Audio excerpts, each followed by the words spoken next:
सबसे पहला जो हम टॉपिक करने वाले हैं सीधे क्वेश्चंस के थ्रू करेंगे हम। क्वेश्चंस के थ्रू हम लोग करेंगे। तो सबसे पहला टॉपिक जो हम लोग करेंगे वो है परसेंटेज। परसेंटेज वाले टॉपिक करेंगे। परसेंटेज का तो मतलब आपको पता ही है। परसेंटेज क्या होता है कि मान लीजिए किसी का एज सिंपल एज कि 400 नंबर का पेपर है और किसी के 360 मार्क्स आए। 360 मार्क्स आए आउट ऑफ 400, तो उसका परसेंटेज निकालिए जरा। 360 मार्क्स उस स्टूडेंट ने स्कोर किए आउट ऑफ 400, परसेंटेज निकालिए। 90%। सिंपल, जितना ऑब्टेन्ड मार्क्स है जित अपॉन टोटल मार्क्स इंटू 100 कर देना है। यहां से परसेंटेज आ जाएगा 90%। ठीक है। तो ये सिंपल अप्रोच आप ध्यान में रखिए कि कोई भी नंबर है अपॉन टोटल नंबर करना है, इंटू 100 कर देना है, तो परसेंटेज आ जाएगा। क्वेश्चंस के थ्रू करते हैं। चलिए। Price of an article is increased by 20%। Further there is a tax of 5% on the increment. ध्यान से क्वेश्चन को पढ़ना है। क्वेश्चन को ध्यान से पढ़ना है। मैथमेटिक्स कभी धोखा नहीं देगी। अगर आपका इक्वेशन सही बन गया है तो कभी मैथमेटिक्स धोखा नहीं देगी। कैलकुलेशन मिस्टेक बस हो सकता है आपका। Price of an article is increase by, चलिए सॉल्व करिए। Price of an article is increase by 20%। Further there is a tax of 5% on the increment. If the article cost 1331 to the customer, then what was the original price. Question की English अगर आपको समझ में आ गई तो equation बनाना भी कोई difficulty वाली बात नहीं होगी। किसको नहीं समझ में आ रहा है चलिए बताइए। किसको नहीं समझ में आ रहा है कि कैसे शुरू करूं। देखिए, कोई यहां आपको जज नहीं करने वाला है। अगर नहीं समझ में आ रहा है तो बोलिए। ठीक है, अच्छी बात है, कुछ लोगों ने निकाल, ठीक है, नहीं समझ में आया। ठीक है। आपने price of an article is increase by 20%, आपने कुछ एज्यूम किया कि वो जो प्राइस है जो निकालना है, जो निकालना है उसको एज्यूम करिए कुछ। या तो एक्स एज्यूम करिए। हाँ, एक्स एज्यूम करिए या फिर 100 एज्यूम करिए। दो में से कोई एक ही एज्यूम करिए। हाँ। तो अगर मान लीजिए, चलिए एक्स एज्यूम करते हैं, एक्स। तो क्या बोल रहा है, price of an article is increase by 20%। तो एक्स प्लस एक्स का 20%, X plus X by 5 is equal to 6x/5। ये यहां तक क्लियर है। 6x/5 यहां तक क्लियर है। फिर उसके बाद क्या बोल रहा है, क्लियर होना चाहिए यहां तक। Further there is a tax on 5%, tax of 5% on the increment. यही बहुत सारे लोग गलती किए होंगे। ये 5% ऑन द न्यू प्राइस नहीं बोल रहा है, 5% ऑन द इंक्रीमेंट बोल रहा है। इंक्रीमेंट पहले एक्स था, इतना का इंक्रीमेंट हो रहा है। एक्स इंटू 20/100, एक्स का 20% यानी x/5। एक्स इसको आराम से लिखेंगे, अच्छे से लिखेंगे तो ये x/5 है। तो x/5 का इंक्रीमेंट हो रहा है। और क्या बोल रहा है, देर is a tax of 5% on the increment. 5% on the increment. तो x/5 का 5%, x/5 का 5% प्लस ये जो नया प्राइस है 6x/5 इज इक्वल टू कितना दिया हुआ है, 1331। यहां से x को सॉल्व कर लीजिए। ये इतना इंक्रीमेंट पर इतना टैक्स लगता है प्लस 6x/5। ये इक्वेशन बनाने में किसको दिक्कत हुई। देखिए, एक क्वेश्चन को अच्छे से कर लेंगे ना, सारे अप्रोचेस एक ही क्वेश्चन में कर लेंगे तो फिर बहुत आराम से हो जाएगा। आप समझ में आया। जिसको नहीं समझ में आ रहा था, पहले आपने एक्स एज्यूम किया, एक्स में 20% इंक्रीज किया तो 6x/5 आ गया। उसके बाद इंक्रीमेंट पर 5% लगा तो 6x/5 प्लस इंक्रीमेंट पर जितना टैक्स लगा इज इक्वल टू 1331। लेकिन इसको करने का एक और अप्रोच है। अप्रोच क्या है, 100 वाला अप्रोच। सबसे आसान होता है परसेंटेज को सॉल्व करने के क्वेश्चन में कि आप उसको 100 एज्यूम कर लीजिए। 100 एज्यूम कर लीजिए, उसके बाद यूनिटरी मेथड लग जाएगा। उससे चीजें बहुत आसान भी हो जाती हैं। Price of an article is increase by 20%, तो मान लिया कि जो जो कॉस्ट प्राइस है, जो ओरिजिनल प्राइस है वो 100 है। 100 हमने एज्यूम कर लिया। उसके बाद 100 इंक्रीज हो रहा है 20% से, तो 20% इंक्रीज होने के बाद ये कितना हो जाएगा, 120। उसके बाद देर is a tax of 5% on the increment. 5% on the increment. Increment कितने का हुआ था, इंक्रीमेंट हुआ था 20 का। और 20 का 5% कितना होता है, 20 इंटू 5/100। 20 into 1/20, 1 rupees, 1। तो ये इतना और टैक्स लग जाएगा, तो यानी 121। 121। अब देखिए यहां से यूनिटरी मेथड कैसे लगाते हैं। ये यूनिटरी मेथड आप लोग सीख लीजिए, जो जो लोग एक्स से निकाले हैं वो यूनिटरी मेथड भी आप यहां से सीख लीजिए। एक सेकेंड। हाँ। तो यूनिटरी मेथड यहां ऐसे लगेगा, जब आपने 121 आपका सेलिंग प्राइस तब है जब आपका ओरिजिनल प्राइस 100 है। 121 आपका सेलिंग प्राइस तब है जब आपने 100 एज्यूम किया है। तो वन सेलिंग प्राइस कब होगा, वन सेलिंग प्राइस तब होगा जब 100/121 होगा ओरिजिनल प्राइस। और 1331 सेलिंग प्राइस कब होगा, ज्यादा होगा तो ज्यादा में मल्टीप्लाई करते हैं, 100/121 इंटू 1331। ये समझ में आया यूनिटरी मेथड जो मैंने अप्लाई किया। आपने 100 एज्यूम किया, 100 पे आपने 20% इंक्रीज किया। उसके बाद इंक्रीमेंट हुआ 5% का, 5% टैक्स बढ़ा दिया इंक्रीमेंट पे, तो 121। अब 121 सेलिंग प्राइस तब है जब आपने ओरिजिनल प्राइस 100 एज्यूम किया है। 121 सेलिंग प्राइस तब है जब आपने 100 एज्यूम किया है। तो वन सेलिंग प्राइस कब होगा? वन सेलिंग प्राइस तब होगा जब जब 100/121 ओरिजिनल प्राइस होगा। ओरिजिनल प्राइस कम होगा ना, 121 है तो 100 है, तो वन सेलिंग प्राइस कम होगा, तो कम के लिए डिवाइड करते हैं 100/121। अब क्वेश्चन क्या दिया है कि ओरिजिनल प्राइस 1331 है। अब वन सेलिंग प्राइस है तो इतना ओरिजिनल प्राइस है, तो 1331 सेलिंग प्राइस होगा तो ओरिजिनल प्राइस ज्यादा होगा, तो मल्टीप्लाई कर देंगे। बताइए, ये समझ में आया जो मैंने किया? ये चीज 100 वाला अप्रोच, 100 वाला अप्रोच अगर आपको समझ में आ गया ना, तो आपका आपका समय बहुत बचेगा, बहुत समय बचेगा। ठीक है, चलिए अच्छी बात है, अगला क्वेश्चन करिए। हाँ, 100 वाला ज्यादा आसान होता है यार। 100 वाला ज्यादा आसान होता है क्योंकि वहां सीधे दिखता है ना कि 100 है, तो 100 में 20% इंक्रीज होगा तो 120 हो जाएगा, ऐसे करके तो बहुत आसान हो जाता है। चलिए ये क्वेश्चन सॉल्व करिए। Cricket bat is purchased at 20% discount. If the selling price of the bat is 1000, what is the original price? यहां भी सेम लग जाएगा, या तो एक्स एज्यूम करिए या 100 एज्यूम करिए। 100 वाला आपको पसंद है तो 100 वाला ही लगाइए। ओरिजिनल प्राइस आपको निकालना है, तो मान लेते हैं ओरिजिनल प्राइस 100 था। किसको नहीं समझ में आ रहा पहले बताइए? नहीं समझ में आ रहा, कम्युनिकेट करिए, कोई दिक्कत नहीं है, सीख लेंगे।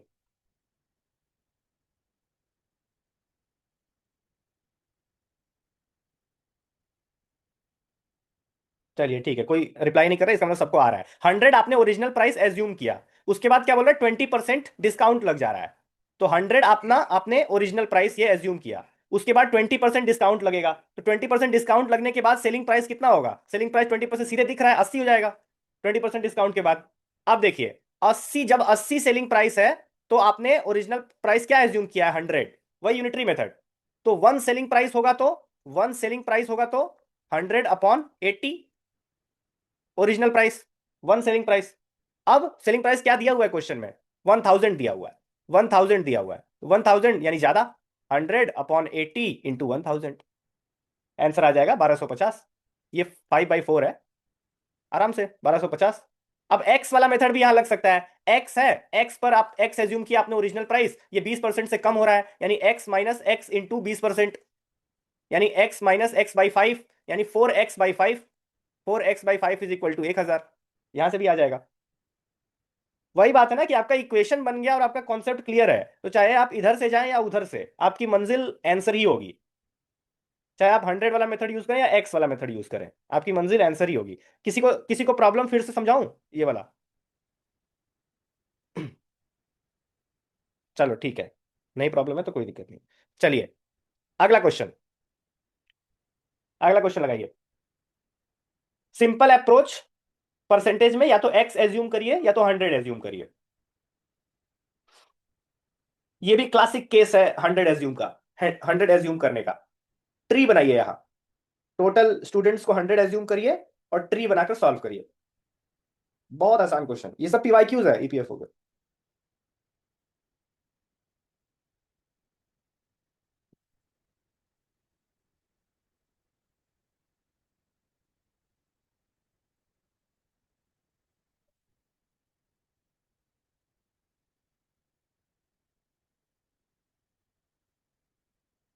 40% of the students in a class are from India and 50% are girls.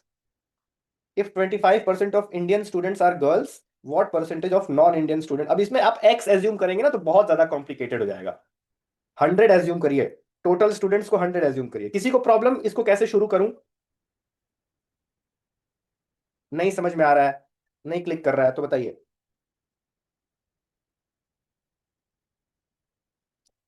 Mathematics में भी पैटर्न होता है यार, मैथमेटिक्स में भी पैटर्न होता है। आपको जब पैटर्न रिकॉग्नाइज होने लगता है ना कि कैसे हर क्वेश्चन में या तो एक्स एज्यूम कर रहे हैं या 100 एज्यूम कर रहे हैं, so it is as simple as polity. ठीक है, बता देता हूं, ठीक है। तो आपने 100 एज्यूम किया, बोल रहा है 40% students of the class are from India and 50% are girls. तो पहले तो टोटल स्टूडेंट्स को आप एज्यूम कर लीजिए। टोटल स्टूडेंट्स, टोटल स्टूडेंट्स को 100 एज्यूम करिए। अब जो बोल रहा है 100 टोटल स्टूडेंट है, 40% are from India, 40% are from India, यानी 100 आपने एज्यूम किया तो 40 इंडियंस हैं, 40 इंडियंस हैं और 60 नॉन इंडियंस होंगे। सही है ना? 40 इंडियंस हैं और 60 नॉन इंडियंस होंगे। उसके बाद क्या बोल रहा है 50% आर गर्ल्स, 50% आर गर्ल्स, ठीक है, ये इंफॉर्मेशन को अभी साइड में रखिए। उसके बाद क्या बोल रहा है, 25% of Indian students are girls, यानी ये जो 40 इंडियन स्टूडेंट्स हैं, इसमें से 25% स्टूडेंट गर्ल्स हैं। 25% का क्या मतलब होता है, 1/4। 40 इंडियन स्टूडेंट है जिसमें 1/4 गर्ल्स है। 1/4 ऑफ 40 कितना होगा, 10। यानी 40 इंडियंस में 10 गर्ल्स, 10 गर्ल्स, तो बॉयज कितने होंगे, 30 बॉयज, 30 बॉयज। अब देखिए, अब क्या बोल रहा है, टोटल में से 50% गर्ल्स हैं, जो टोटल स्टूडेंट्स है। अब ये वाला इंफॉर्मेशन यूज करिए, 50% आर गर्ल्स। अब आपने टोटल स्टूडेंट को 100 एज्यूम किया है, तो गर्ल्स कितनी होंगी, गर्ल्स 50 होंगी। लेकिन इंडियन गर्ल्स की बात की जाए तो इंडियन गर्ल्स में केवल 10 गर्ल्स हैं, यानी बाकी 40 गर्ल्स कहां से आएंगी, बाकी 40 गर्ल्स कहां से आएंगी, यहां से आएंगी, नॉन इंडियंस। समझ में आया, नॉन इंडियंस। तो सिंपल है, यहां 10 गर्ल्स हो गया, तो यहां 60 नॉन इंडियंस था, जिसमें 40 हमको करना है, क्योंकि 40 + 10 तभी तो 50 होगा। तो नॉन नॉन इंडियंस में 40 गर्ल्स होनी चाहिए। अब 40 गर्ल्स होनी चाहिए तो 20 बॉयज, एज्यूमिंग कि देर इज नो गे और वो वाली वो LGBTQ नहीं है। तो 40 गर्ल्स हो जाएंगी और 20 बॉयज हो जाएंगे। ध्यान से देखिए, बस आपका खुल गया पूरा सवाल। अब कुछ भी पूछ ले, वो क्या पूछ रहा है, what percentage of non Indian student are boys. देखिए, सब कुछ करने के बाद भी लास्ट में कुछ कुछ लोग गलत कर देते हैं। What percentage of non Indian students are boys. Non Indian students कितने हैं, 60, उसमें बॉयज कितने हैं, 20। तो what percentage of total student नहीं पूछ रहा है, what percentage of non Indian students are boys पूछ रहा है। यानी 20 अपॉन क्या करेंगे, 20/60 करेंगे, क्योंकि what percentage of non Indians पूछ रहा है ना। हाँ, इंटू 100। 20, कुछ लोग 20/100 भी कर दिए होंगे। What percentage of non Indians पूछ रहा है। बताइए महिमा, अब आपको समझ में आया। हाँ, अच्छी बात है, कुछ नहीं है यार। एक ही अप्रोच है, बार बार क्वेश्चन इन्हीं अप्रोच से पूछता रहता है। दो चार आप सवाल लगा लीजिए, कभी दिक्कत नहीं होगा।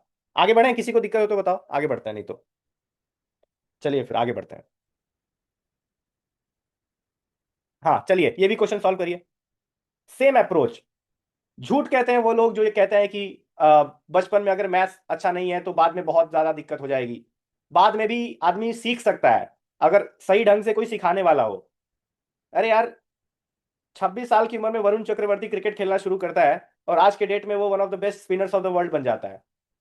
15-16 साल की उम्र में नीरज चोपड़ा जेवलिन फेंकना शुरू करता है, और 21-22 की उम्र में ओलंपिक का गोल्ड ला देता है। तो ये मैथ्स और रीजनिंग क्या चीज है, टेंशन मत लीजिए आप लोग, सेम अप्रोच।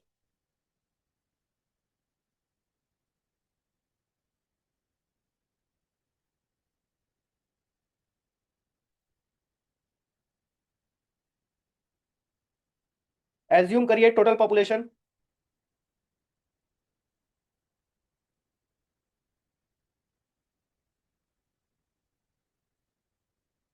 बहुत बढ़िया, किसी को प्रॉब्लम है तो वो भी बताओ,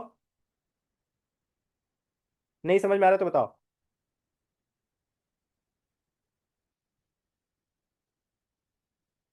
अच्छा ठीक है, प्रॉब्लम हो रही है, पहले एज्यूम करो, टोटल पॉपुलेशन 100 एज्यूम करो।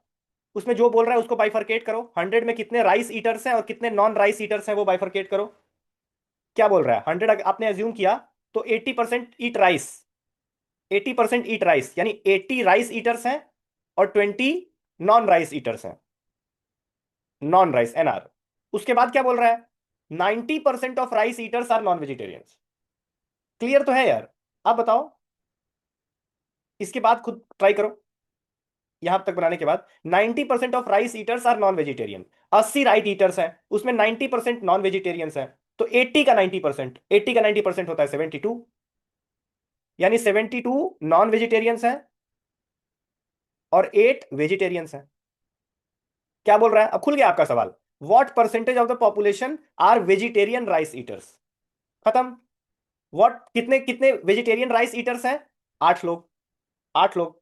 और 8, what percentage of total population पूछ रहा है, what percentage of rice eaters नहीं पूछ रहा है, what percentage of total population. तो 8 अपॉन क्या करेंगे, 8 अपॉन क्या करेंगे, 8 अपॉन व्हाट इंटू 100 करेंगे।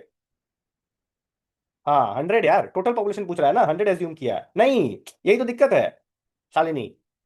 ये क्या बोल रहा है, what percentage of population are vegetarian rice eaters. वो ये नहीं पूछ रहा है what percentage of rice eating people are vegetarian, total population पूछ रहा है। तो 8/100 इंटू 100, आंसर आ जाएगा 8। बताइए शालिनी, अभी समझ में आया? सिंपल है यार। 100 एज्यूम करो, 80 rice eaters, 20 non rice eaters, उसके बाद 80 में 72 नॉन वेजिटेरियन, 8 वेजिटेरियन, उसके बाद जो पूरा क्वेश्चन खुल गया आपके सामने, अब जो भी पूछ ले वो। ठीक है, आगे बढ़ते हैं फिर। तो ये क्वेश्चन है, मतलब ये सब अभी तक हम लोग परसेंटेज कर रहे थे। चलिए एक और क्वेश्चन लिखिए आप। A number is increased by 10% and then decreased by 10%, then what is the total overall increase और डिक्रीज? अगर एक नंबर, गिवन नंबर है, उसको 10% इंक्रीज किया जाता है और बाद में 10% डिक्रीज किया जाता है, तो ओवरऑल कितना परसेंट इंक्रीज या डिक्रीज होगा? गलत है, रम्या गलत है। इंक्रीज डिक्रीज भी बताओ। ठीक है, गलत है शालिनी, बाकी लोग सही बोल रहे हो। सिंपल एज्यूम करो शालिनी, एज्यूम करो। 100 एज्यूम करो। 100 एज्यूम किया, 100 में 10% इंक्रीज, सीधे दिख रहा है। 100 में 10% इंक्रीज करने के बाद क्या हो जाएगा? 110 हो जाएगा। 110 को बाद में फिर 10% डिक्रीज, तो 110 का 10% है वो, 100 का 10% नहीं, 110 का 10%। 110 का 10% कितना है? 11। तो 110 माइनस 11, 110 माइनस 11 यानी 99। 99। अब ओवरऑल इंक्रीज या डिक्रीज पूछ रहा है। ओवरऑल, अच्छा हमको समझ में आ गया शालिनी आपने क्या गलती की है। ये ओवरऑल इंक्रीज और डिक्रीज जब पूछेगा तो वो ओरिजिनल नंबर के रेस्पेक्ट में पूछेगा ना, वो 110 के रेस्पेक्ट में थोड़ी पूछेगा। ओरिजिनल नंबर तो 100 था, ओरिजिनल नंबर 100 था, तो उसके रेस्पेक्ट में पूछेगा 99। तो उसके रेस्पेक्ट में 1% डिक्रीज है, डिक्रीज। आपने यही गलती कर दी है, आपने भी और सेजल आपने भी। ओरिजिनल नंबर के रेस्पेक्ट में इंक्रीज या डिक्रीज देखा जाएगा ना। इसके रेस्पेक्ट में, 110 के रेस्पेक्ट में 11, 110 के रेस्पेक्ट में अगर पूछा जाए तो कितना डिक्रीज है, तो वो कैसे निकलेगा? 11 डिक्रीज है अपॉन 110 इंटू 100, ये 10% आ जाएगा। 10%, और वही तो क्वेश्चन में बोला था कि एक नंबर है उसको 10% इंक्रीज किया जाता है, बाद में उसको 10% डिक्रीज किया जाता है, तो ओवरऑल ये 1% डिक्रीज होगा। ये पीवाईक्यू है, यूपीएससी का पीवाईक्यू है, 2022 का, यूपीएससी सीसेट में। ठीक है, अब आता है, ये हो गया, मतलब परसेंटेज में इतना प्रैक्टिस कर लीजिए, आपका हो गया, मतलब ऐसे ही सवाल आएंगे। अभी हम लोग प्रैक्टिस कर लेते हैं थोड़ा मेंसुरेशन। मेंसुरेशन, अब मेंसुरेशन यार बचपन की चीजें, ये सब तो याद ही होगा ना। स्क्वायर का एरिया होता है, इस साइड का स्क्वायर। रेक्टेंगल का एरिया होता है लेंथ इंटू ब्रेड्थ। पैरेललोग्राम का एरिया होता है breadth into height. Breadth into length नहीं होता है, हाइट परपेंडिकुलर हाइट। ठीक है। ट्रायंगल का होता है half into base into height, ये भी परपेंडिकुलर है, ये एच वाला एच जो है वो परपेंडिकुलर है। ये नहीं कि तीन साइड दिए हैं, एक 3 है, ये 5 है, ये 7 है, तो हाफ इंटू 5 इंटू 7। ये हाइट दिया है, half into base into height. उसके बाद सर्कल का भी पता होगा आपको, to area is equal to pi R square. Circumference कितना होता है सर्कल का? सरकमफ्रेंस, फॉर्मूला बताओ सरकमफ्रेंस का। पाई को पी आई लिख सकते हो। हाँ, अरे स्क्वायर नहीं यार, स्क्वायर कहां से आ जाएगा? 2 pi r, 2 pi are. Area होता है पाई आर स्क्वायर, और सरकमफ्रेंस होता है 2 पाई आर। सरकमफ्रेंस मतलब ये जो बाउंड्री है, बाहर की जो बाउंड्री है, उसको बाउंड्री को बोलते हैं सरकमफ्रेंस।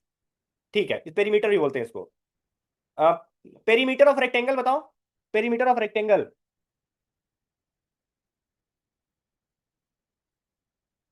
हाँ, अरे, अरे यार ध्यान से यार, पेरीमीटर मतलब बाउंड्री का लेंथ, बाउंड्री का लेंथ। कोई भी रेक्टेंगल है उसमें लेंथ होगा और ब्रेड्थ होगा, ये एल ये बी, और अपोजिट साइड्स इक्वल होते हैं, ये एल है तो ये भी एल, ये बी है तो ये भी B. L plus L plus B यानी twice of L plus B. L into B तो एरिया होता है, twice of L plus B. और स्क्वायर का पेरीमीटर बताओ, स्क्वायर का, अगर इसका एक साइड एस है, ये सब आसान है लेकिन रिवाइज कर लेना थोड़ा बेहतर होता है। कैसे 4s आया? ये s है तो स्क्वायर में सारे साइड्स इक्वल होते हैं, तो ये s है तो ये भी s होगा, तो ये भी s होगा, तो ये भी s, s plus S plus S plus S, 4s। ठीक है, तो इतना आप लोग याद रखिए। ठीक है, अब आगे बढ़ते हैं। अब थोड़ा थ्री डी देख लेते हैं। क्यूबॉइड है, क्यूबॉइड का ये सब छोड़िए, वॉल्यूम होता है breadth into height, total surface area होता है twice into L B plus B H plus H L. Curve surface area, ये छोड़ दीजिए, curve surface area of cuboid अभी फिलहाल के लिए छोड़ दीजिए। क्यूब पर आइए, क्यूब। क्यूब में curve surface area 4a square. Curve surface area मतलब किनारे किनारे वाला, ऊपर नीचे का छोड़ के, तो सारे स्क्वायर ही है क्यूब में, तो किनारे किनारे वाला चार चार फेसेस हैं तो ए स्क्वायर प्लस ए स्क्वायर प्लस ए स्क्वायर प्लस ए स्क्वायर, 4a² हो जाएगा। टोटल सरफेस एरिया में ऊपर नीचे वाले भी ऐड हो जाएंगे तो 6a² हो जाएगा। और वॉल्यूम ऑफ क्यूब तो आपको पता ही है, ए क्यूब होता है। एक साइड अगर ए है तो ए क्यूब हो जाएगा। प्रिज्म को छोड़ दीजिए, प्रिज्म नहीं पूछेगा।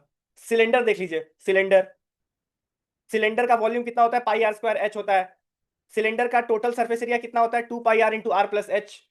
और सिलेंडर का कर्व सरफेस एरिया यानी 2 पाई आर एच। सीधे फॉर्मूला याद करना है, फॉर्मूला याद करिए, आंसर निकालिए। उसके बाद राइट पिरामिड ये सब छोड़िए, not important. Cone, cone important है। कोन का curve surface area pi R L. L मतलब क्या, ये वाला जो जो स्लैंट हाइट है उसको एल बोलते हैं। और total surface area pi R into L plus R, ये इंपॉर्टेंट है। वॉल्यूम ज्यादा इंपॉर्टेंट है, 1/3 pi R square H. 1/3 pi R square H. और ये दोनों बहुत इंपॉर्टेंट है ईपीएफओ के पॉइंट ऑफ व्यू से, स्फीयर और हेमिस्फीयर। स्फीयर का volume 4/3 pi R cube, hemisphere का वॉल्यूम 2/3 पाई आर क्यूब। क्योंकि जाहिर सी बात है वो आधा कट गया ना, तो वॉल्यूम तो टू आधी हो जाएगी, तो 2/3 पाई आर क्यूब। स्फीयर का टोटल सरफेस एरिया होता है 4 pi R square. Total surface area मतलब बाहर का एरिया, जो परत है, एक बॉल को इमेजिन करिए, क्रिकेट बॉल को, उसके बाहर की जो परत है उसको बोलेंगे टोटल सरफेस एरिया। तो वो पाई आर स्क्वायर। और और एक बॉल है तो बॉल का कर्व सरफेस एरिया और टोटल सरफेस एरिया सेम होगा। कर्व सरफेस एरिया और टोटल सरफेस एरिया सेम होगा। लेकिन अगर मैं हेमिस्फीयर की बात करूं, तो हेमिस्फीयर, एक बॉल को बीच से आपने काट दिया, एक बॉल को आपने बीच से काट दिया, तो बीच से जब आप काट देंगे तो curve surface area, curve surface area मतलब ये वाली एरिया जो मैंने हाईलाइट किया है, जो मैंने रेड रेड पेन से हाईलाइट किया है, वो है कर्व सरफेस एरिया। तो पहले पाई आर स्क्वायर था तो अब 2 पाई आर स्क्वायर हो जाएगा, क्योंकि सीधे आधा हो गया। लेकिन अगर टोटल सरफेस एरिया की बात की जाए तो हेमिस्फीयर में ये वाली चीज भी आ जाएगी, बीच में बीच वाला सर्कल भी आ जाएगा। क्योंकि इमेजिन करिए ना, आपने बॉल को काट दिया, बॉल को काट दिया तो बीच वाली परत भी तो आ जाएगी, वो भी टोटल सरफेस एरिया में आ जाएगी। तो 2 पाई आर स्क्वायर में एक एक्स्ट्रा पाई आर स्क्वायर भी ऐड करेंगे, क्योंकि ये सर्कल आ गया है बीच में। सोचिए एक बॉल को आपने बीच से कट किया तो बीच वाला एरिया भी तो टोटल सरफेस एरिया में आ जाएगा हेमिस्फीयर में। ये बात किसको समझ में नहीं आई, 3 पाई आर स्क्वायर क्यों हुआ हेमिस्फीयर? क्लियर है? Why the total surface area of hemisphere is 3 pi R square. हाँ, क्योंकि बीच से काट रहा है ना, तो बीच की परत भी आ जाएगी। बीच की परत जो है वो सर्कल वाली होती है, तो सर्कल का एरिया हमने पढ़ा पाई आर स्क्वायर होता है, तो 2 pi R square plus pi R square. तो ये फॉर्मूले आपको नहीं भूलने हैं, वेरी इंपॉर्टेंट, यहीं से क्वेश्चन बार बार आता है। ठीक है, आप क्वेश्चन के थ्रू करेंगे। चलिए क्वेश्चन लगाइए।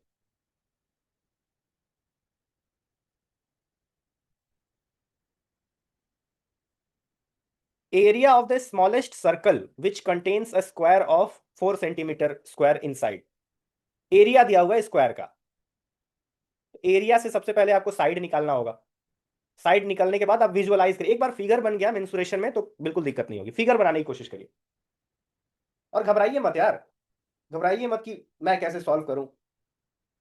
सॉल्व करने से ही होता है। You can not learn swimming by reading about the ocean, you have to step in to the ocean.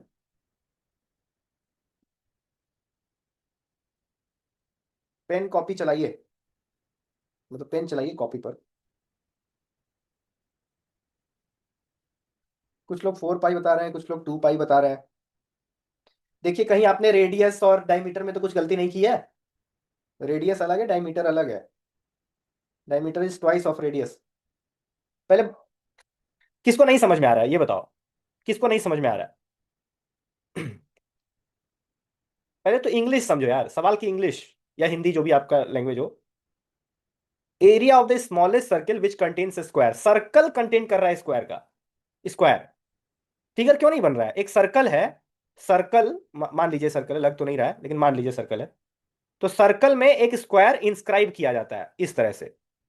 ये स्क्वायर भी नहीं लग रहा है लेकिन मान लीजिए square contains square of area 4 centimetre square. Square का एरिया कितना है, 4 सेंटीमीटर स्क्वायर। एरिया का फॉर्मूला क्या होता है स्क्वायर का, एस स्क्वायर। तो S square is equal to 4, तो एक साइड स्क्वायर का आ गया 2। यहां तक तो समझ में आया होगा शालिनी, यहां तक तो समझ में आया होगा ना कि स्क्वायर का साइड निकल गया 2। बताओ बताओ। हाँ, क्योंकि एरिया दिया हुआ है ना S4, S square is equal to 4, तो एक साइड आ गया 2। अब क्या बोल रहा है, area of the smallest circle which which contains square, smallest circle which contains square. तो ये जो सर्कल है, बाहर वाला जो सर्कल है, उसका क्या हमको पता चल जाएगा, तो हमें एरिया पता चल जाएगा, रेडियस। जब रेडियस पता चल जाएगा तो हमको एरिया पता चल जाएगा, क्योंकि हमको हमको पता है formula pi R square. Simple, ये वाला साइड 2 है, तो ये 2 ये 2 ये 2 ये 2। लेकिन यहां से रेडियस तो पता नहीं चली, रेडियस तब पता चलेगी जब ये चीज हमको पता चलेगी, ये चीज। तो ये जो इस स्क्वायर का जो डायगोनल है, इस स्क्वायर का जो डायगोनल है वो सर्कल का क्या होगा? इस स्क्वायर का जो डायगोनल है it will be same as what of this circle? हाँ, डायमीटर। यही रेडियस और डायमीटर में लोग फंसे होंगे। ये डायमीटर है ना, पूरा है ना, वो आधा थोड़ी है सर, रेडियस तो आधा होता है ना सेंटर से सरकमफ्रेंस, ये डायमीटर है पूरा। तो ये 2 है, ये 2 है, और ये निकालना है आपको, डायमीटर का लेंथ निकालना है। इसको मान लीजिए एक्स। तो कौन सा थ्योरम लग जाएगा? ये तो ये 90 डिग्री होता है स्क्वायर में, ये पता है ना आपको, पाइथागोरस थ्योरम लग जाएगा। पाइथागोरस थ्योरम लग जाएगा। तो आराम से x square is equal to 2 square plus 2 square, यानी x square is equal to 4 plus 4 8 root 8, root 8 यानी 2 रूट 2, 2 रूट 2। यह है डायमीटर, डायमीटर। तो रेडियस क्या हो जाएगा? Radius is equal to root 2, radius is equal to root 2। अब area of the circle पूछ रहा है, तो pi into radius square, pi into root 2 का स्क्वायर यानी 2, 2 पाई। देखिए जिन लोगों ने भी 4 पाई और क्या क्या बताया था, देखिए आपने कहाँ गलती करी है। यही कहीं ना कहीं आपने हो सकता है डायमीटर को रेडियस मान लिया हो, ऐसा कुछ, या पाइथागोरस थ्योरम अपने ढंग से अप्लाई नहीं किया हो। मैथमेटिक्स कभी धोखा नहीं देगी, अगर आपका कॉन्सेप्ट क्लियर है और आप सही से अप्लाई कर रहे हैं तो कभी धोखा नहीं मिलेगा। इंसान धोखा दे सकते हैं, मैथमेटिक्स नहीं। ठीक है, ये समझ में आया सबको ना? आ गया होगा। आसान क्वेश्चन है यार। आगे बढ़ते हैं। चलिए ये क्वेश्चन करिए।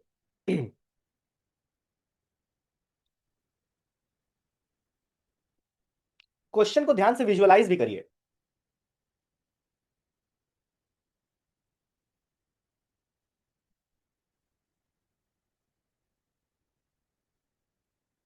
What is the maximum number of spherical balls of radius 1 centimeter each that can be placed inside a cubical box of height 10 centimeter? Visualise करिए कि आपके पास छोटे छोटे स्फेरिकल्स हैं, जैसे कंचे होते हैं, गोली, वैसे आपके पास कंचे हैं, और आपको एक क्यूबाइडल बॉक्स, क्यूबिकल बॉक्स में, क्यूबिकल एज्यूम करिए जैसे अपना घर है, रूम है, वो एक क्यूबिकल है, उसमें छोटे छोटे कंचे आपको करने हैं। तो कितने कंचे आ सकते हैं?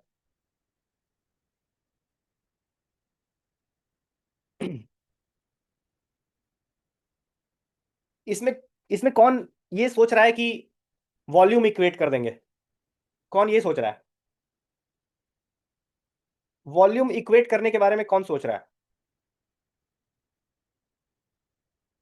कि सारे स्फेरिकल का छोटे छोटे जो स्फीयर से उनका वॉल्यूम निकालेंगे और पूरा क्यूब का वॉल्यूम से इक्वेट कर देंगे तो वहां से आ जाएगा? कौन कौन इस तरह से सोच रहा है? नहीं, ये गलत अप्रोच है, ये गलत अप्रोच है। हाँ करेक्ट, बिल्कुल, क्योंकि कंचे हैं ना यार। कंचों को आप मतलब ऐसा थोड़ी बोला जा रहा है कि उन कंचों को पिघलाया जा रहा है और उन कंचों को पिघला के क्यूब बनाया जा रहा है, ये थोड़ी बोल रहा है। वो बोल रहा है कि वो कंचे हैं, वो कंचों को आपको फिट करना है किनारे किनारे, तो बीच में गैप्स आ जाएंगे ना। आप एज्यूम अरे इमेजिन करिए कि आप कंचे किसी एक छोटे से डब्बे में डाल रहे हैं, तो बीच में गैप्स भी तो होते हैं, और वॉल्यूम तो तब इक्वेट करेंगे जब गैप्स पूरे फिल हो जाएं। हाँ, अगर उसी क्यूब में अगर आप पानी भरेंगे, पानी जब आप भरेंगे तब वॉल्यूम वाला सीन पिक्चर में आएगा। लेकिन इसमें क्या है, बीच में गैप्स आ जाएंगे, इस तरह से फिल होगा। ये यहाँ कुछ कंचे यहाँ ऐसे फिल होंगे, ऐसे ऐसे, इस तरह से फिल होगा जिस तरह से मैं बना रहा हूं, और ऊपर भी ऐसे। अब क्या बोल रहा है? Balls of radius 1 centimetre, her her ball का रेडियस 1 सेंटीमीटर है, तो डायमीटर 2 होगा, और एक क्यूबिकल बॉक्स पूरा 10 सेंटीमीटर है। तो 10 सेंटीमीटर का ये पूरा लेंथ है, और सबका डायमीटर 2 है, तो यहाँ 5 आ जाएंगे, यहाँ 5 बॉल्स आ जाएंगे, क्योंकि हर हर का डायमीटर 2 है ना। तो यहाँ बॉल 1, यहाँ बॉल 2, यहाँ बॉल 3, यहाँ बॉल 4, यहाँ बॉल 5। तो लेंथ में भी 5, ब्रेड्थ में भी 5 क्योंकि क्यूब है, और हाइट में भी 5। लेंथ में भी 5 आएंगे, ब्रेड्थ में भी 5, और हाइट में भी 5। 5 कैसे आया ये नहीं समझ में आया। किसको किसको नहीं समझ में आया कि 5 कैसे आ गया, 5 कैसे? हाँ, क्योंकि रेडियस 1 है ना, रेडियस 1 है तो डायमीटर 2 होगा। अब 5 कंचों को आप एक साथ फिट कर रहे हैं क्यूबॉइडल बॉक्स में, तो डायमीटर उसका उसका लेंथ ब्रेड्थ हाइट तो 10 ही है, तो 5 कंचे लगेंगे। 5 इधर, 5 लेंथ, 5 ब्रेड्थ, 5 हाइट, अब मल्टीप्लाई कर दीजिए। हो गया 125। किसको किसको नहीं समझ में आया? किसको किसको नहीं समझ में आया, आ गया? या फिर से समझाऊं? ठीक है ठीक है, आगे बढ़ते हैं फिर, आ गया तो ठीक है। चलिए नेक्स्ट क्वेश्चन। देखिए ऐसे ही क्वेश्चन आएगा। ये सब पीवाई क्यूज है। तीनों अभी तक जितने भी क्वेश्चन में किए सब पीवाई क्यूज, ईपीएफओ का पीवाई क्यू है।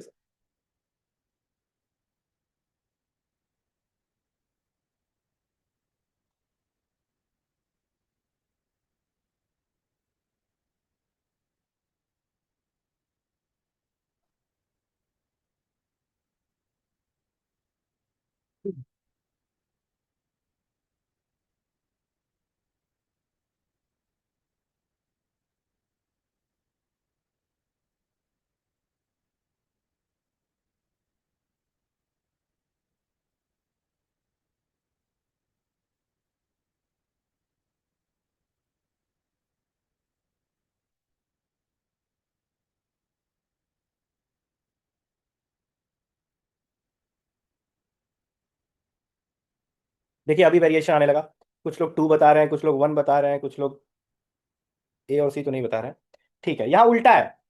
पिछले क्वेश्चन में क्या था, सर्कल के अंदर स्क्वायर था, और अभी क्या है, inscribed in the circle. Sir इसमें भी वही है यार, सेम ही तो है। Circumference of a circle is to the area of the square inscribed in the circle. हाँ अभी भी वही है, इंस्क्राइब्ड इन द सर्कल। ये बड़ा वाला सर्कल बनाओ फिर से, और बीच में स्क्वायर आ जाएगा। बीच में square. Circumference of the circle is 2 pi. तो सर्कल का सर्कमफ्रेंस कितना होता है, 2 pi r. 2 pi r is equal to 2 pi, तो यहाँ से R1 आ गया होगा। हाँ बिल्कुल R1 आ गया होगा। उसके बाद एरिया ऑफ द स्क्वायर, ये रेडियस 1 आया। ये रेडियस यानी half of the diagonal is 1। यानी डायमीटर कितना होगा, डायमीटर 2 होगा। यानी इस स्क्वायर का डायगोनल जो है वो 2 सेंटीमीटर है। तो साइड यहां एज्यूम करिए, साइड एज्यूम करिए, साइड को एस मानिए। Same Pythagoras theorem. 2 का स्क्वायर यानी 4 is equal to S square plus S square यानी 2s स्क्वायर। यानी S is equal to root 2। S is equal to root 2। हाँ यार वही छोटी मोटी गलतियां ही हुई होंगी, ऐसा हो ही नहीं सकता। आपका कॉन्सेप्ट सही है तो कभी गलती नहीं होगी। रेडियस को डायमीटर कभी कभी कुछ लोग ले लेते हैं गलती से। 2 आ गया डायमीटर, यानी 2 का square is equal to side square plus side square 2s square, यानी S is equal to root 2। Side आ गया तो एरिया निकालना है, तो साइड का स्क्वायर यानी रूट 2 का स्क्वायर। रूट 2 का स्क्वायर यानी 2। ठीक है ना?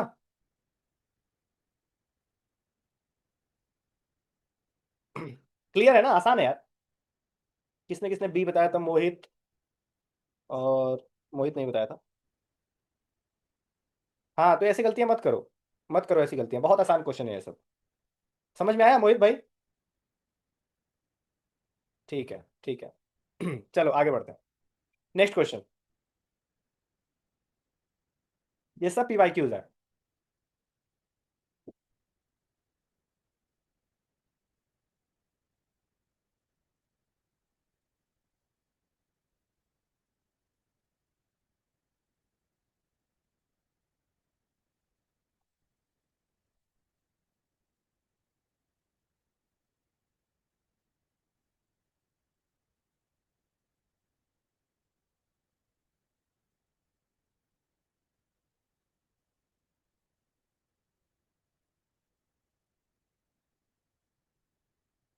किसको नहीं समझ में आ रहा है ये वाला क्वेश्चन? वेट दिया हुआ है और W1/W2 पूछ, मतलब W बाई वेट नहीं दिया हुआ, रेडियस दिया हुआ है, W1/W2 पूछ रहा है। नहीं समझ में आ रहा है तो बताइए। W1/W2 का मतलब क्या है? W1/W2 का मतलब वेट का। आपको ये तो पता होगा ना, जो डेंसिटी मास और वॉल्यूम का जो रिलेशन होता है। Density is equal to mass by volume. Density is equal to mass by volume. मास को एक वक्त के लिए, ग्रेविटी को अगर आप छोड़ देंगे तो mass is same as wait.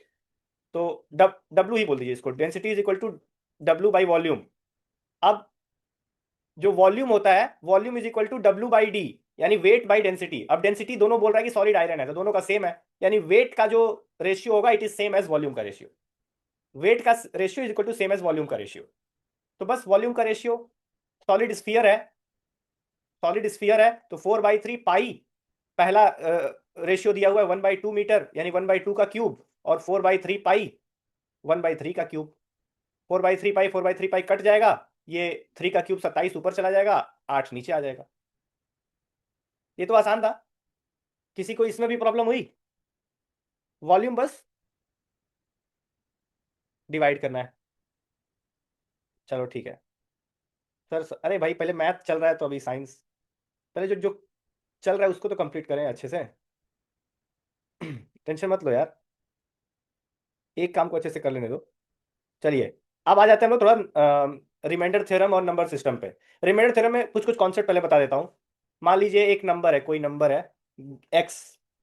अरे 27/8 होगा भाई ना, W1/W2 पूछा था।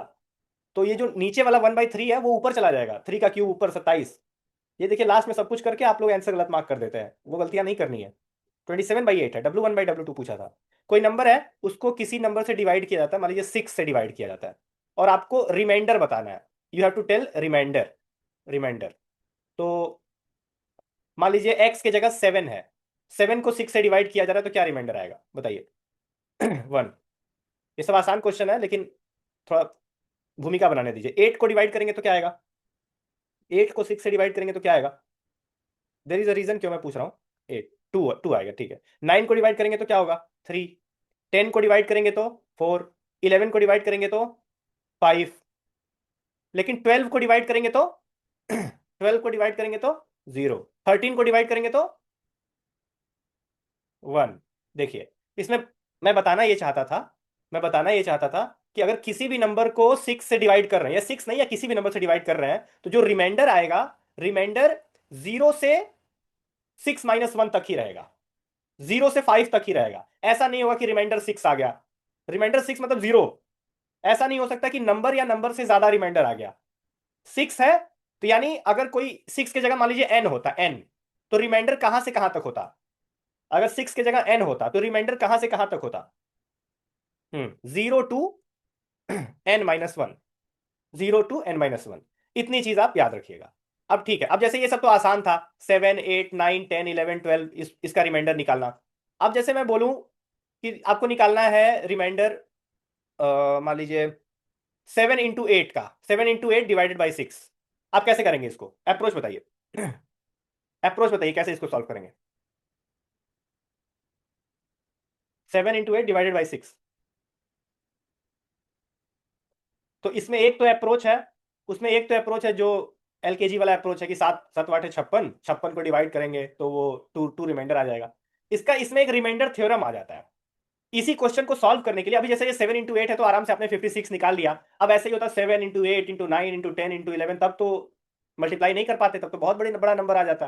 तो इसी में एक किसी ने निकाल दिया कि चलो ये समस्या है तो ये वाला थ्योरम यूज कर लो, तो उसी थ्योरम को कहते हैं remainder theorem. Sir possible please send a compilation of committees mentioning various act and important. भाई ऐसा है ना, ये सारी चीजें हैं ना जो अभी बात चल रही है, तो इसमें अभी ये सब सजेस्ट मत करो, बाद में बोल दो, डीएम कर दो, ठीक है? क्योंकि इससे क्या है ना, थोड़ा सा फ्लो खराब हो जाता है ना, समझिए आप लोग बात को। अभी जैसे मैं रिमाइंडर थ्योरम बता रहा हूँ, तो ये वाली जो बात है, आप दूसरे एडमिन है उनको भी कर सकते थे, या फिर मुझे ही बाद में कर सकते थे, तो मैं भेज दूंगा। फ्लो मत खराब करो। अभी जैसे मैथ की बात चल रही है तो इस पर इस डाउट भी इससे रिलेटेड पूछो, ठीक है? ठीक है। तो हाँ, 7 × 8 एक अप्रोच है कि आपने 56 निकाला, 56 को 6 से डिवाइड किया, फिर आपने रिमाइंडर निकाला। और दूसरा अप्रोच है रिमाइंडर थ्योरम। तो रिमाइंडर थ्योरम क्या कहता है, ये देखिए। रिमाइंडर थ्योरम ये कहता है कि remainder of A × B × C × D/n। n पिछले क्वेश्चन में 6 था, कोई बात नहीं कोई बात नहीं, पिछले क्वेश्चन में 6 था। तो अब क्या करेंगे हम लोग, अलग अलग निकाल देंगे। रिमाइंडर थ्योरम ये कहता है कि remainder of A × B × C × D/n is equal to remainder of A/n, remainder of B/n, remainder of C/n, remainder of D/n। ठीक है? तो बस पिछले क्वेश्चन में अगर ऐसे सॉल्व करना है, 7 × 8 ÷ 6, तो पहले रिमाइंडर ऑफ 7/6 निकाल लेंगे, इंटू रिमाइंडर ऑफ 8/6 निकाल लेंगे। ठीक है? तो 7/6 का रिमाइंडर 1 होता है, 8/6 का रिमाइंडर 2 होता है, तो 2 × 1 2।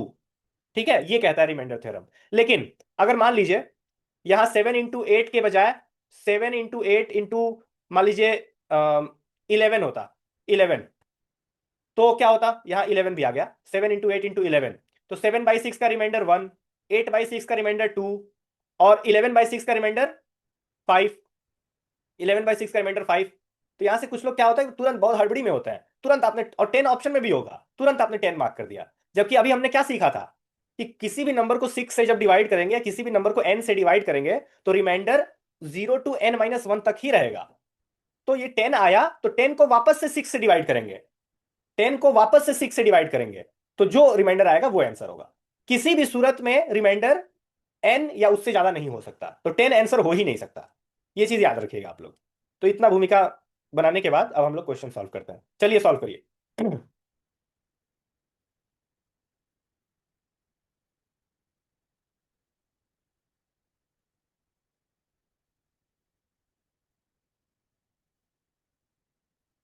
सॉल्व करिए।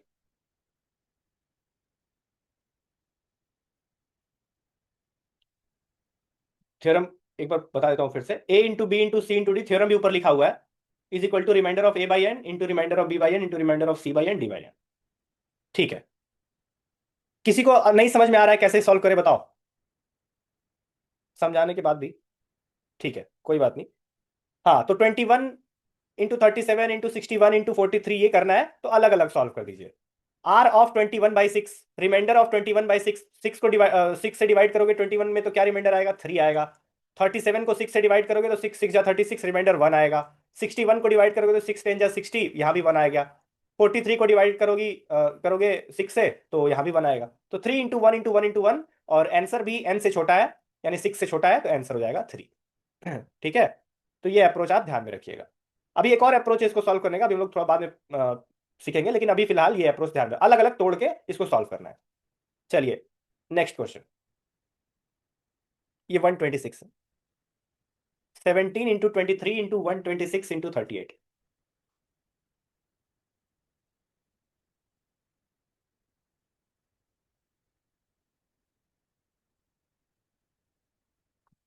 अलग अलग सॉल्व करिए और फिर मल्टीप्लाई करिए, और अगर 8 से ज्यादा आ रहा है तो फिर से 8 से डिवाइड करिए, मतलब हाँ डिवाइड करके रिमाइंडर लिखिए।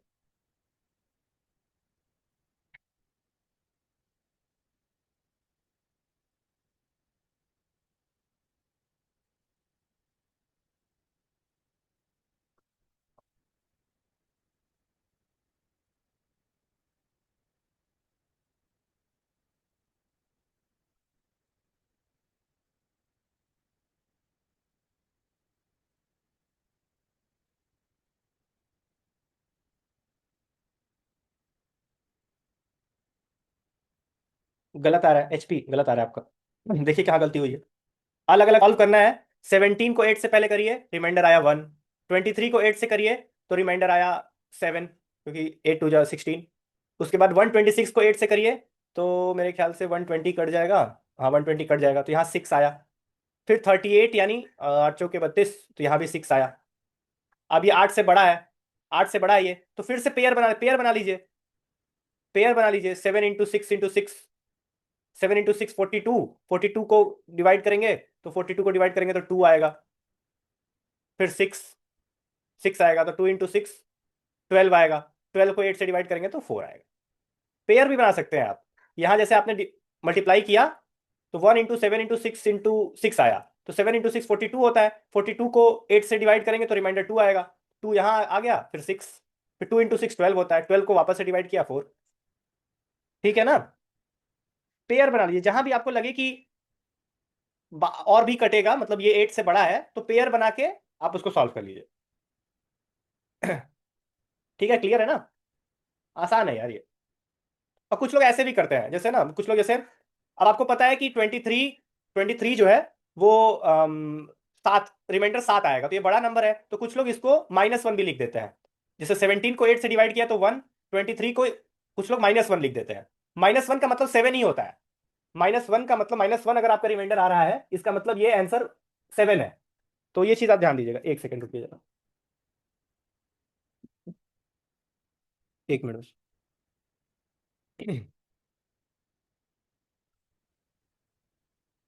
हाँ तो कुछ लोग यहाँ -1 भी लिख देते हैं। अब जैसे यहाँ 6 आया तो 6 को कुछ लोग -2 लिख देते हैं।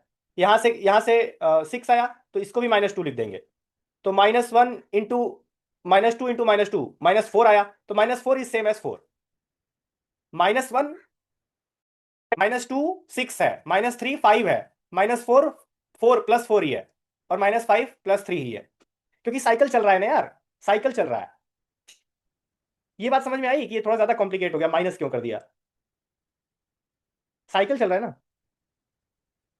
नहीं सर, ये सब नहीं लिखना। अच्छा, ये माइनस वाला नहीं, नहीं समझ में आया।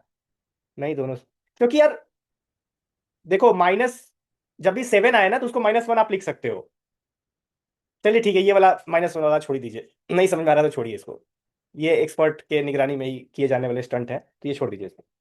हाँ, कभी कभी काम आ सकता है ये माइनस वाला, इसीलिए मैंने बताया।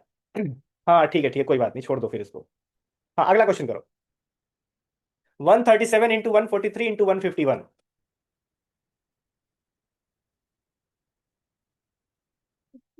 151। कुछ नहीं, माइनस में भी आंसर आ रहा है, तो जैसे मान लीजिए 9 है और आंसर आया आपका -3, तो -3 इज सेम एज +6।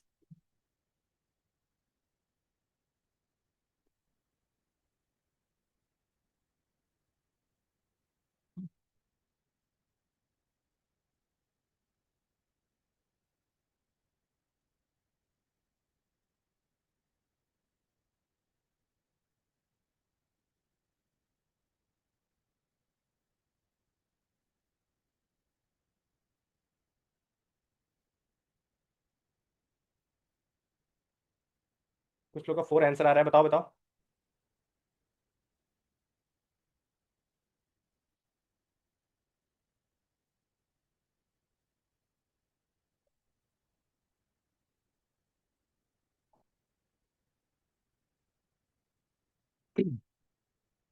ठीक है, 137 डिवाइडेड बाई 9 तो क्या आएगा?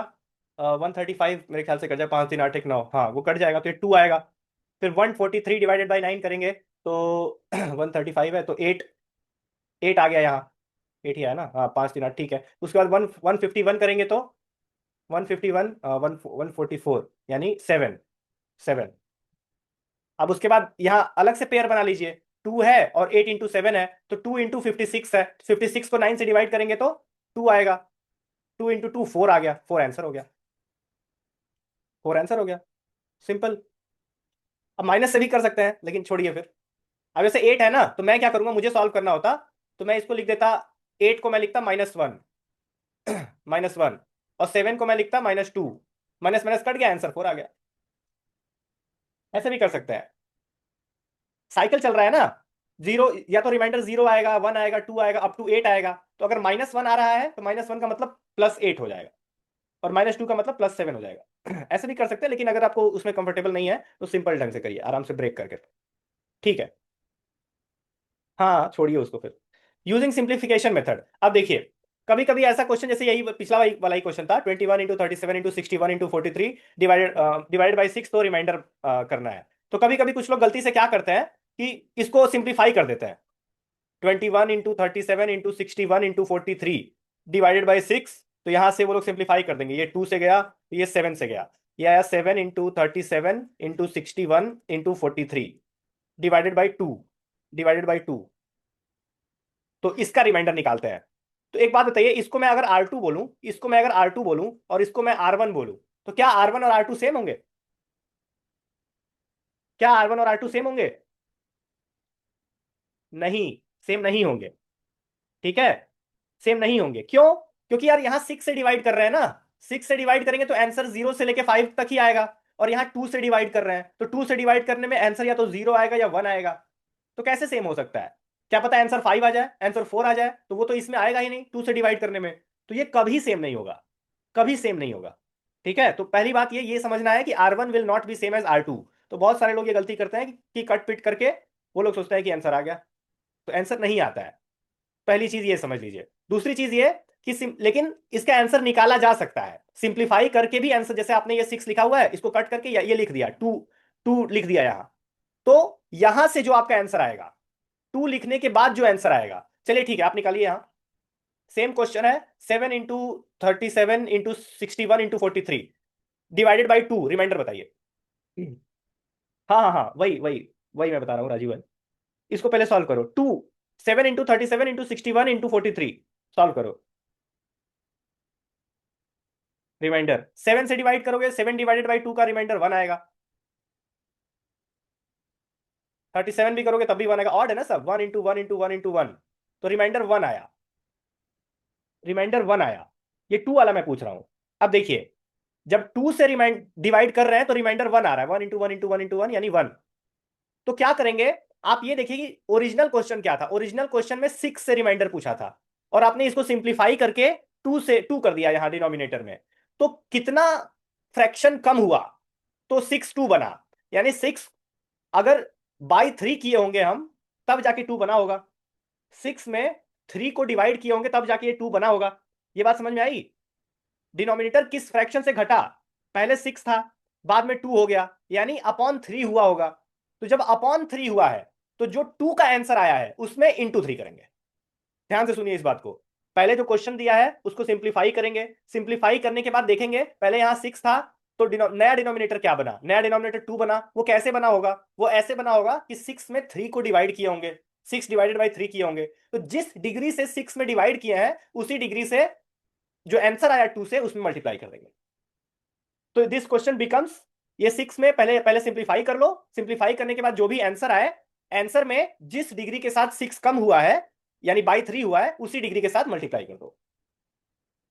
समझ में आया कि फिर से समझाओ ये वाली बात? ये वाली बात समझ में आई? नहीं समझ में आया तो बोलो यार।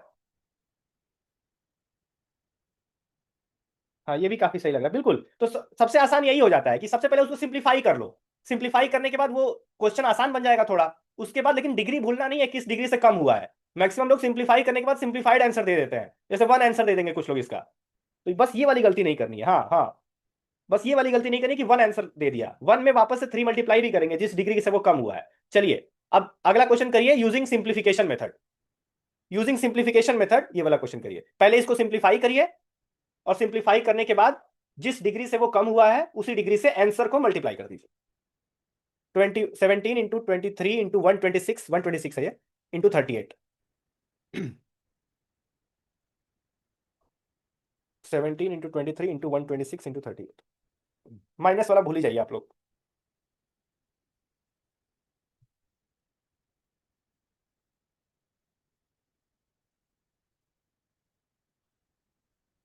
सिंप्लीफिकेशन मेथड से करना है इसको। रिमाइंडर थ्योरम बहुत इंपॉर्टेंट है यार, एक क्वेश्चन कंफर्म आएगा। पहले इसको सिंप्लीफाई कर देते हैं।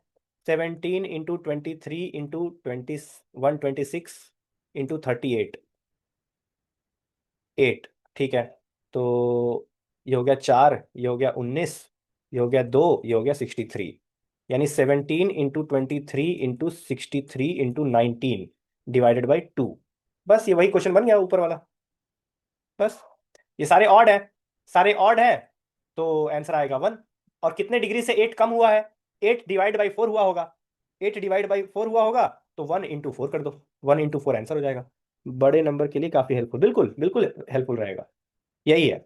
देखिए, सबसे पहले तो आपको क्या करना है ना, कई बार जैसे क्वेश्चन पूछेगा कि एक बहुत बड़ा नंबर दे देगा, ऐसे मतलब 61 × 62 × up to 99 ऐसे दे देगा। और यहाँ कुछ ऐसा नंबर दे देगा 1261, ऐसा कुछ नंबर दे देगा। फॉर एग्जाम्पल, ये शायद पूछा हुआ है 2021 सी सेट में या 2022 सी सेट में। तो सबसे पहले अप्रोच यहाँ आपका ये नहीं होना चाहिए कि रिमाइंडर थ्योरम लगाने आप बैठ गए। सबसे पहले अप्रोच तो ये होना चाहिए ना कि देखो कि ऊपर कोई नंबर है जो कट रहा है सीधे 1261 से। अगर सीधे सीधे कट रहा है 1261 सीधे सीधे कट रहा है, तब आंसर क्या आ जाएगा? आंसर क्या आ जाएगा? आंसर 0 आ जाएगा यार। जब ऊपर कट रहा है पूरा, नीचे वाला डिनोमिनेटर पूरा कट जा रहा है, तब तो आंसर 0 आ जाएगा ना। और खास तौर पे तब जब आपने देखा कि ऑप्शन में 0 दिया हुआ है। ऑप्शन में अगर 0 दिया हुआ है, तब तो 90% चांस है कि वो नीचे वाला कट जा रहा होगा, मतलब ज्यादातर। अगर 0 दिया हुआ है तो समझ, अगर 0 नहीं दिया हुआ है तब तो रिमाइंडर थ्योरम का क्वेश्चन है, समझ लेना। और अगर नहीं दिया हुआ है और डिनोमिनेटर बहुत बड़ा नंबर दिया हुआ है, तब समझ लो कि कट जाएगा, पूरा कट जाएगा, साफ साफ। मजा आ गया, मुझे तो लग रहा था मैं मैथ नहीं कर पाऊंगी सर अब।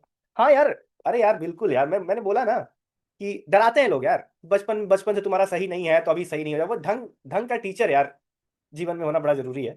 कभी मुझे भी कुछ सब्जेक्ट्स के लिए ऐसा लगता था, लेकिन बाद में फिर सही हो गया। तो यही होता है, टेंशन मत लो। चलिए आगे बढ़ते हैं। हाँ, अब क्वेश्चन है, अब आ जाते हैं हम लोग धीरे धीरे, हम लोग आ गए रेशियो एंड प्रोपोर्शन पे। Ratio and proportion. अब रेशियो एंड प्रोपोर्शन भी एक तरह का फ्रैक्शन ही है। रेशियो, जैसे फ्रैक्शन में 2/3 हम लोग लिखते हैं, रेशियो में 2:3 हो गया। तो कुछ नहीं करना होता इसमें। जैसे कभी कभी क्या बोलेगा कि 100 रुपए है, 100 रुपए आपके पास है, आपको डिवाइड करना है इन द रेशियो 2:3:4। तो आप कैसे डिवाइड करेंगे? तो इसमें सिंपल अप्रोच होता है के मेथड। के मेथड क्या होता है कि आपने मान लिया कि पहला पार्ट 2k है, दूसरा शेयर 3k है, तीसरा शेयर 4k है। तो 2k plus 3k plus 4k is equal to 100 कर दिया, k का वैल्यू निकाल दिया, उसके बाद 2k पहला शेयर हो जाएगा, 3k दूसरा शेयर हो जाएगा, 4k तीसरा शेयर हो जाएगा। तो ये अप्रोच आप ध्यान में रखिएगा। अब ये वाला क्वेश्चन करिए। क्वेश्चन करिए। तभी तो सी सेट में 150 के ऊपर। यार वो एक बार आ गया था क्योंकि ना, जब 69 मेरे 2023 में 69 मार्क्स आए तो इसका मतलब ये नहीं कि मेरी मैथ कमजोर थी, और जब 152 आ गए तो इसका मतलब ये नहीं कि मेरी मैथ बहुत स्ट्रांग हो गया और मेरा 152 आ गया। नहीं, अप्रोच का बस फर्क होता है। अप्रोच का फर्क होता है। 2023 में बिना पढ़े गया था कि अब हम जैसे लोग भी अब मैथ पढ़ के जाएंगे, और वहीं मामला गड़बड़ा गया था। लेकिन अगले अगले बार में थोड़ा सा कॉन्शियस हो गया कि कैसे टाइम डिवाइड करना है, कैसे किस सेक्शन पे फोकस करना है, आसान क्वेश्चन कैसे ढूंढना है, तब आ गया। चलिए ये क्वेश्चन करिए, के मेथड से करना है इसको। कोई भी रेशियो का क्वेश्चन आपको दिख जाए, जैसे 5:6 यहां दिया है, तुरंत मानिए 5k 6k,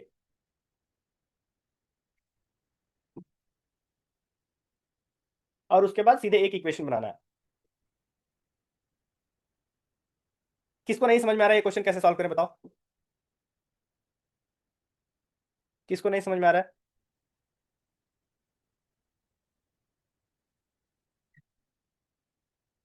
मुझे नहीं समझ में आया, ठीक है कोई बात नहीं। ये तो समझ में आया होगा ना कि two numbers are in the ratio 5:6। तो पहले नंबर को मैंने 5k माना, दूसरे नंबर को 6k माना। उसके बाद क्या बोल रहा है, if 8 is subtracted from them. 8 subtract हो रहा है, यानी 5k minus 8 upon 6k minus 8 is equal to 4/5। ये समझ में आया किस्मत? ये जो मैंने किया, बस यहां से k की वैल्यू निकालो, और उसके बाद पहला नंबर 5k हो जाएगा, दूसरा नंबर 6k हो जाएगा, k का वैल्यू मेरे ख्याल से 8 आ जाएगा। सॉल्व करेंगे तो k का वैल्यू 8 आ जाएगा आराम से। फिर 8 × 5 40, 8 × 6 48। क्लियर है ना? आसान आसान क्वेश्चन है, रेशियो सबसे आसान टॉपिक होता है। चलिए ये वाला क्वेश्चन करिए।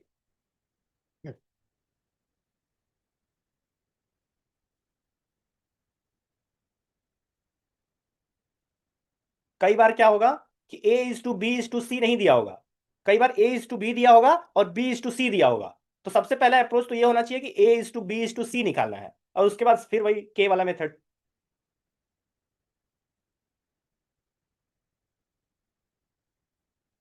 नहीं समझ में आ रहा है तो बताइए। किसी भी क्वेश्चन को स्टार्ट करने में दिक्कत हो रही है तो तुरंत चैट बॉक्स में बताइए।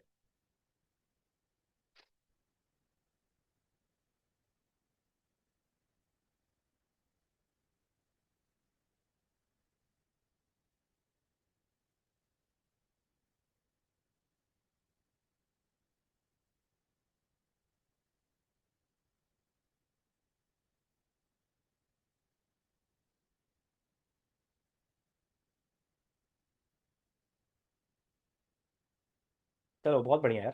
देखो, किसको नहीं समझ में आ रहा है बताओ यार। सर सीडीएस का टफ रहेगा, ये ईपीएफओ का, ये दोनों का सेम नहीं नहीं। सीडीएस में ना, सीडीएस में तो थोड़ा सा हायर मैथमेटिक्स पूछी जाती है यार, उसमें वो सब भी पूछा जाता है, 11 12 का कैलकुलस वगैरह पूछा जाता है। इसमें क्या है कि बेसिक मैथ पूछा जाएगा 10th लेवल का, और वो भी यूपीएससी सी सेट की तरह नहीं पूछा जाएगा, आसान पूछा जाएगा। टेंशन मत लो। अलग अलग आंसर आ रहे हैं लोगों के। चलो ठीक है, a square is twice of B square. तो मैं ये कह सकता हूँ A/B इज इक्वल टू 2/1। ये समझ में आया? ये क्लियर है ना? A/B 2/1। A is twice of B share. फिर क्या बोल रहा है, B/C तो ऑलरेडी दिया हुआ है 3/5, ये तो ऑलरेडी दिया हुआ है। अब A/B दिया हुआ है, B/C दिया हुआ है, तो A:B:C कैसे निकालें? तो ये वाला चीज सेम कर देंगे। बी बी की वैल्यू जो ऊपर वाले फ्रैक्शन में है और बी की वैल्यू जो नीचे वाले फ्रैक्शन में, दोनों सेम कर देंगे। तो वो सेम करने के लिए यहाँ 3 लिखा हुआ है, यहाँ 1 लिखा हुआ है, यहाँ 3 लिखा हुआ है और यहाँ 1 लिखा हुआ है। तो क्या करेंगे, ऊपर वाले में 3 से मल्टीप्लाई करेंगे ऊपर नीचे। तो 2/1 को मैं 6/3 भी लिख सकता हूँ। तो A/B is equal to 6/3, B/C is equal to 3/5। अब 3 3 यहाँ सेम हो गया, यानी A:B:C कितना आ गया, 6:3:5। 6:3:5। बस। अब 6 3 5 आ गया, तो ये इसको मानो 6k, इसको मानो 3k, इसको मानो 5k।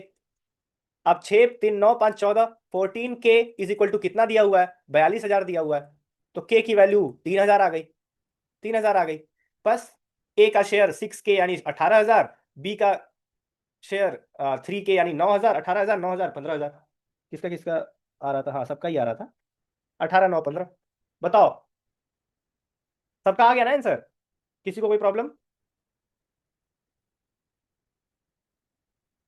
चलो अच्छी बात है, ये वाला बस आप डिनोमिनेटर सेम करना सीख जाइए। बी को सेम करना है, तो बी को सेम करने के लिए ऊपर नीचे 3 3 से मल्टीप्लाई कर दिया। चलो ठीक है, आगे बढ़ते हैं। Next question. चलिए, ईपीएफओ का पीवाईक्यू।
वही जो पिछले क्वेश्चन में एक इक्वेशन बन रहा था, यहाँ दो इक्वेशन बन जाएगा।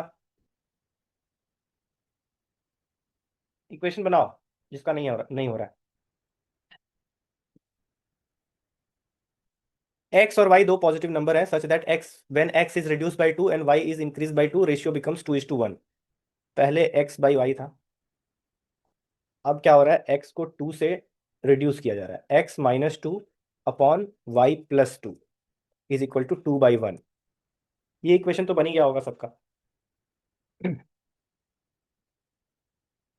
उसके बाद दूसरा इक्वेशन बनाओ, X plus 2 upon Y minus 2 is equal to 3/1। बस दो इक्वेशन, दो वेरिएबल, आराम से एक्स वाई सॉल्व हो जाएगा। मेरे ख्याल से 14 और 34 आता है क्या, ऐसा कुछ, एक्स और वाई की वैल्यू।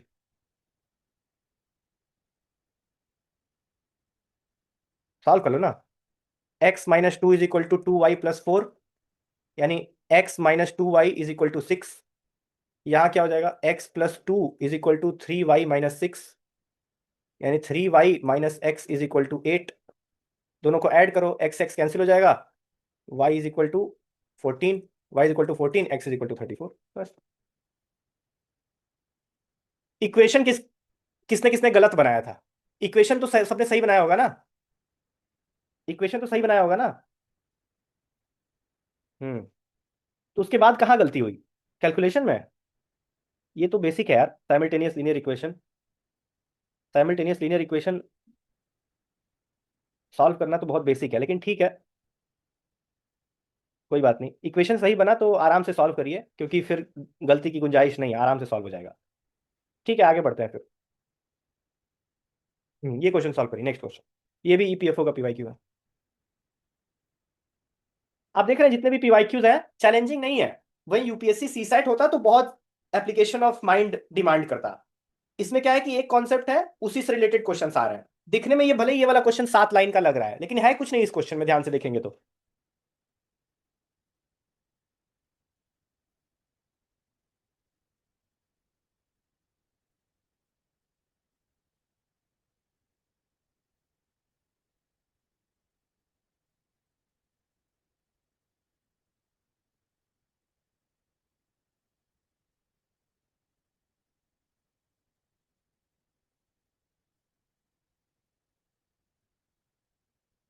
आराम से के मेथड लगाइए।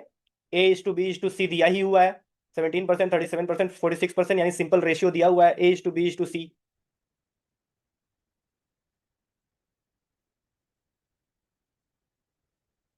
ए बता रहे हैं, कुछ लोग डी बता रहे हैं।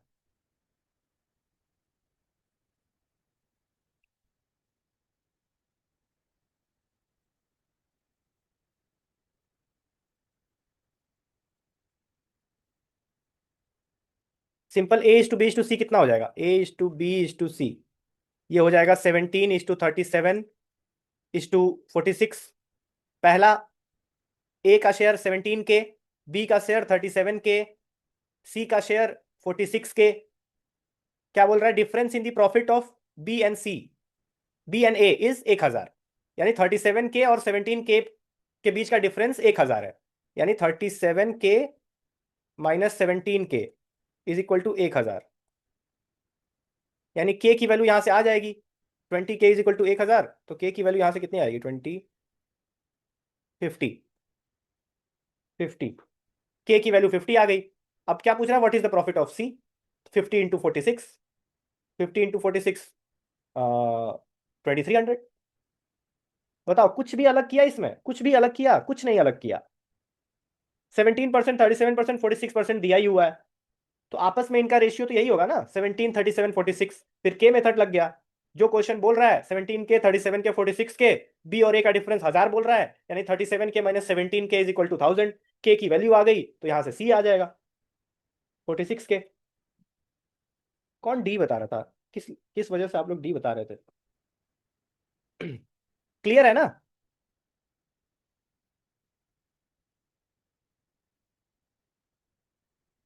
ठीक है, आगे बढ़ते हैं, आगे बढ़ते हैं। चलिए अब अगले टॉपिक पर हम लोग आ गए, एवरेज। देखिए आज हम लोग एवरेज अभी और कर लेंगे और टाइम एंड वर्क कर लेंगे, बाकी जो टॉपिक बचेंगे शाम को कर लेंगे, रात को। तो अभी एवरेज कर लेते हैं। एवरेज का सिंपल बस एक लॉजिक देखिए, बहुत ज्यादा थ्योरी में नहीं पढ़ना होता है यार, मैथ में यही दिक्कत होती है ना, बहुत सारे लोग थ्योरी में पढ़ के रह जाते हैं और जब क्वेश्चन सॉल्व करने की बारी आती है तो क्वेश्चन सॉल्व होता ही नहीं है। तो क्वेश्चन के थ्रू मैथ सीखना सबसे बेस्ट तरीका होता है। बस एक कॉन्सेप्ट में बताऊंगा एवरेज में।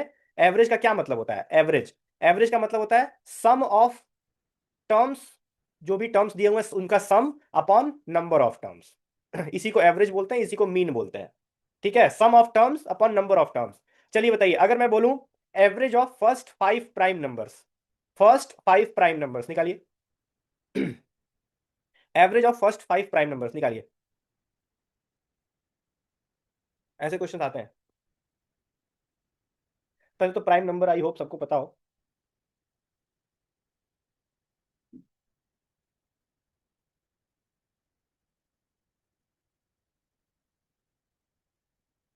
Average of first 5 prime numbers,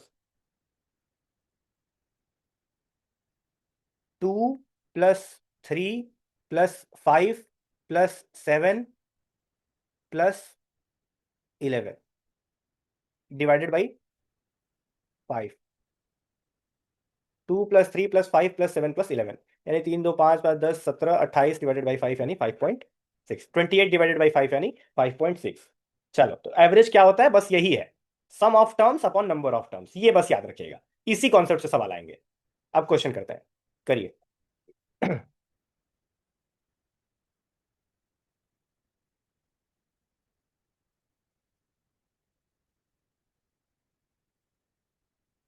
हमेशा बोलते रहिए, एवरेज का क्वेश्चन करते हुए हमेशा बोलते रहिए कि एवरेज इज इक्वल टू, यानी mean is equal to sum of terms upon number of terms.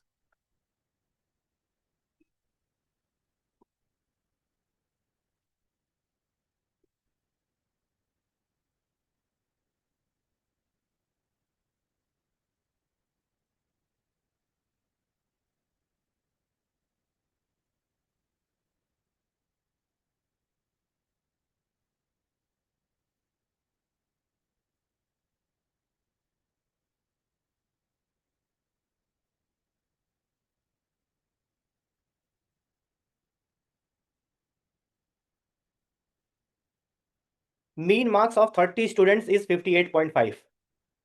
Later it was found that marks 75 was wrongly recorded as 57। मतलब किसी स्टूडेंट के मार्क्स 75 थे लेकिन गलती से 57 लिखा गया, मार्क्स उसके 75 थे लेकिन रॉन्गली 57 लिखा गया। तो what is the correct mean? D बता रहे हैं कुछ लोग, किसको नहीं समझ में आ रहा है ये भी बताओ।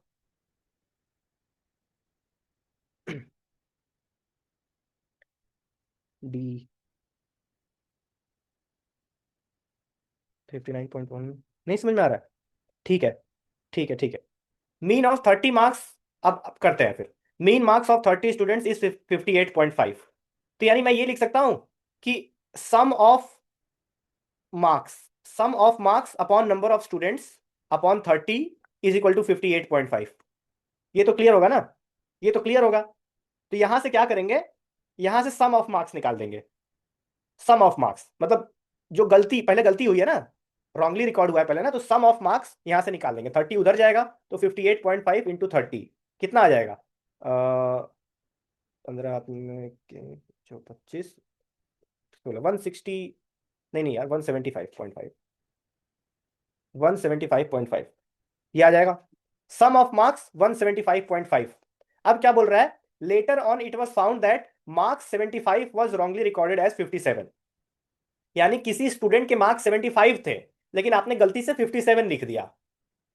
उसके मार्क्स 75 थे लेकिन आपने 57 लिख दिया, यानी आपका सम ऑफ मार्क्स जो आया है 175.5 ये इनकरेक्ट है। ये इनकरेक्ट है क्योंकि आपने गलत एंट्री कर दी ना। तो 175.5 में से आप क्या करेंगे, जो गलत एंट्री हुई है उसको माइनस करेंगे 57। और और क्या करेंगे और बताइए, किस्मत शालिनी बताइए और क्या करेंगे गलत माइनस करने के बाद? हाँ बिल्कुल यार, बताओ किस्मत। हाँ सही वाला ऐड करेंगे, सिंपल है। ये जो गलत हुआ है 57 उसको माइनस कर दिया और सही वाला ऐड कर दिया, बस। अब इसको अब नंबर ऑफ स्टूडेंट्स तो उतने ही रहेंगे, कोई नया स्टूडेंट तो प्रकट हो नहीं जाएगा, ये कोई नया स्टूडेंट तो है नहीं, ये एग्जिस्टिंग स्टूडेंट का ही आपने गलत रिकॉर्ड कर दिया था। तो 175 माइनस 57 प्लस 75 और उसके बाद अपॉन 30, यही तो करना था। 175.5, हाँ। तो यहां से निकालेंगे आप तो 59.1 आ जाएगा। अब समझ में आया शालिनी किस्मत?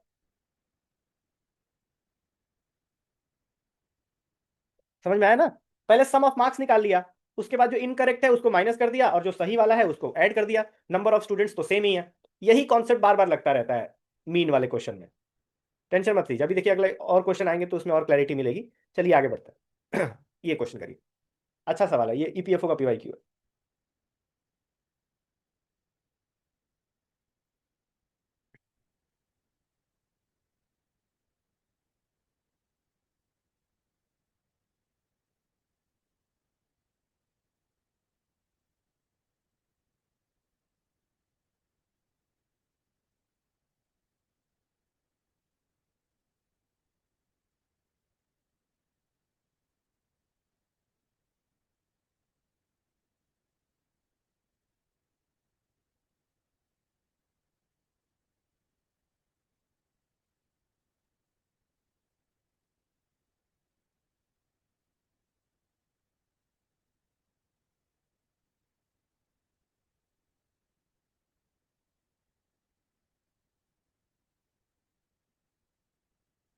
रेसिप्रोकल का मतलब होता है one upon given number, one upon given number.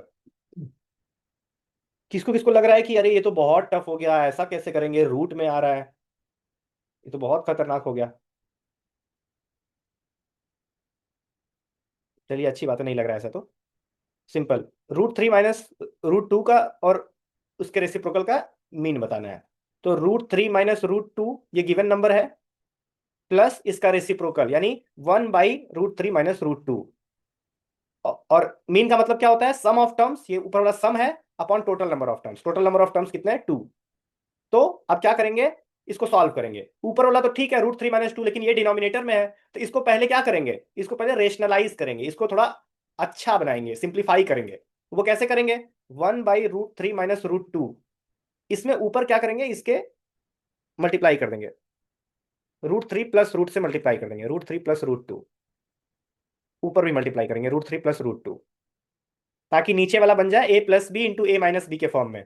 और a plus B into A minus B क्या होता है, a plus B into A minus B होता है a² - b², यानी √3 का होल स्क्वायर माइनस √2 का होल स्क्वायर, यानी 3 - 2 यानी 1। यानी ये 1/√3 - 2 इज नथिंग बट √3 प्लस √2। बताओ ये समझ में आया सबको? समझ में आया सबको? रेशनलाइज किया जाता है यार, सब बचपन में सीखते थे हम लोग, 9th में 10th में। हाँ तो रेशनलाइज करो, √3 प्लस √2। तो ऊपर जो लिखा हुआ है √3 माइनस √2 प्लस यहाँ लिख दो √3 प्लस √2। अब √2 कैंसिल हो गया, √3 प्लस √3 2√3 डिवाइडेड बाई 2, यानी √3 इज द आंसर। ठीक है ना, क्लियर है? आगे बढ़े। ठीक है, चलिए। Average of all prime numbers between 20, चलिए ये तो आप लोग निकाल लेंगे यार। 21 और 55, ये सब तो आसान क्वेश्चन है। बताइए कौन कौन से प्राइम नंबर है। 23 हो जाएगा, 29 हो जाएगा, बीच में तो कोई नहीं है, नहीं। 31 हो जाएगा, 37 हो जाएगा, 41 हो जाएगा, 43 हो जाएगा, 47 हो जाएगा, 51 तो नहीं, 52, 53 हो जाएगा। तीन तीन, 3 4 5 6 7 8, सही है ना, कुछ छूटा तो नहीं। बस इसका एवरेज निकाल दो, आंसर मेरे ख्याल से 38 आता है। ये तो आप लोग निकाल लेंगे, इसको तो करने का कोई मतलब नहीं है। हाँ, टाइम एंड वर्क कर लेते हैं, last topic of the day, मतलब ऑफ दिस सेशन। फिर उसके बाद रात को करेंगे। टाइम एंड वर्क में पहले कुछ चीजें मैं पूछता हूँ, आप बताइए। अगर कोई काम, आधा काम, हाफ ऑफ द वर्क, काम को मानिए डब्लू, काम को मानिए W, half of the work आप 5 दिन में कंप्लीट कर रहे हैं, हाफ ऑफ द वर्क आप 5 दिन में कंप्लीट कर रहे हैं, तो कंप्लीट वर्क कितने दिन में कंप्लीट करेंगे। ए नाम का व्यक्ति है, हाफ ऑफ द वर्क 5 दिन में कर रहा है, तो कंप्लीट वर्क वो कितने दिन में करेगा, 10 डेज में कंप्लीट करेगा। सिंपल सिंपल इक्वेशन, सिंपल, कोई फॉर्मूला भी नहीं लगाना पड़ा। लेकिन इसको हम लोग फॉर्मूले से करते हैं, इसको थोड़ा समझ के करते हैं, क्यों कर रहे हैं ये हम समझते हैं।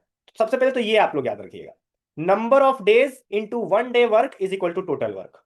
जो भी क्वेश्चन दिया है उसमें टोटल वर्क को आप डब्ल्यू इमेजिन करिए, जो भी लोग इन्वॉल्व है उनका सभी का 1 डे वर्क निकालिए और नंबर ऑफ डेज से मल्टीप्लाई कर दीजिए, और सेम एक इक्वेशन बनाना है हर क्वेश्चन में। हर क्वेश्चन में आपको यही अप्रोच लगाना है, कभी आप धोखा नहीं खाएंगे। तो ऊपर वाला क्या क्वेश्चन था कि एक आदमी ए है, एक आदमी ए है, वो डब्ल्यू बाई, वो 5 दिन में, 5 दिन में क्या करता है, W/2 वर्क करता है, 5 दिन में W/2 वर्क करता है। तो एक आदमी, वो ए नाम का आदमी एक दिन में कितना काम करेगा बताइए। 5 दिन में W/2 वर्क करता है, तो एक दिन में कितना काम करेगा बताइए, जो पूछ रहा हूं वो बताइए। हाँ बिल्कुल कम करेगा ना, 5 दिन में अगर W/2 कर रहा है तो एक दिन में कम करेगा, और कम के लिए डिवाइड करते हैं, यानी W/2 डिवाइडेड बाई 5 यानी W/10। एक दिन में ये W/10 काम करेगा। अब देखिए, एक दिन, अब ये सिंपल इक्वेशन आप लगाइए, एक दिन का काम निकल गया, W/10 into number of days, number of days आपको निकालना है, और टोटल वर्क कितना है, टोटल वर्क W है, यहां से W W कट गया, n की वैल्यू 10 आ गई। तो फिर आप बोलेंगे सर ये तो सिंपल, इसमें फॉर्मूला लगाने की क्या जरूरत थी, इतना लंबा करने की क्या जरूरत थी, आराम से तो दिख रहा था कि आधा काम 5 दिन में हो रहा है, पूरा काम 10 दिन में हो जाएगा। वो बात सही है आपकी, लेकिन वो तब हो रहा है ना जब क्वेश्चन अभी आसान है। अभी तो सिंपल आपको दिख रहा है कि 1/2 वर्क तो आपने खट से बता दिया, लेकिन जो क्वेश्चन एग्जाम में आएगा वो इतना आसान नहीं होगा। इसलिए आप अप्रोच दिमाग में रखिए कि number of days into 1 day work is equal to total work, ये अप्रोच बस आप ध्यान में रखिए। अच्छा, चलिए सेम क्वेश्चन है कि आप है, ए नाम के व्यक्ति आप है, और आप पूरा काम कंप्लीट करते हैं। चलिए ये वाला क्वेश्चन के थ्रू ही करिए, क्वेश्चन के थ्रू करिए, क्वेश्चन सॉल्व करिए।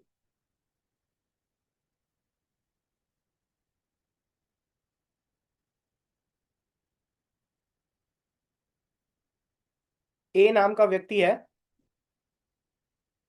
10 दिन में डब्लू काम करता है, पूरा काम करता है। बी नाम का व्यक्ति है, 12 दिन में डब्लू काम करता है, पूरा काम करता है।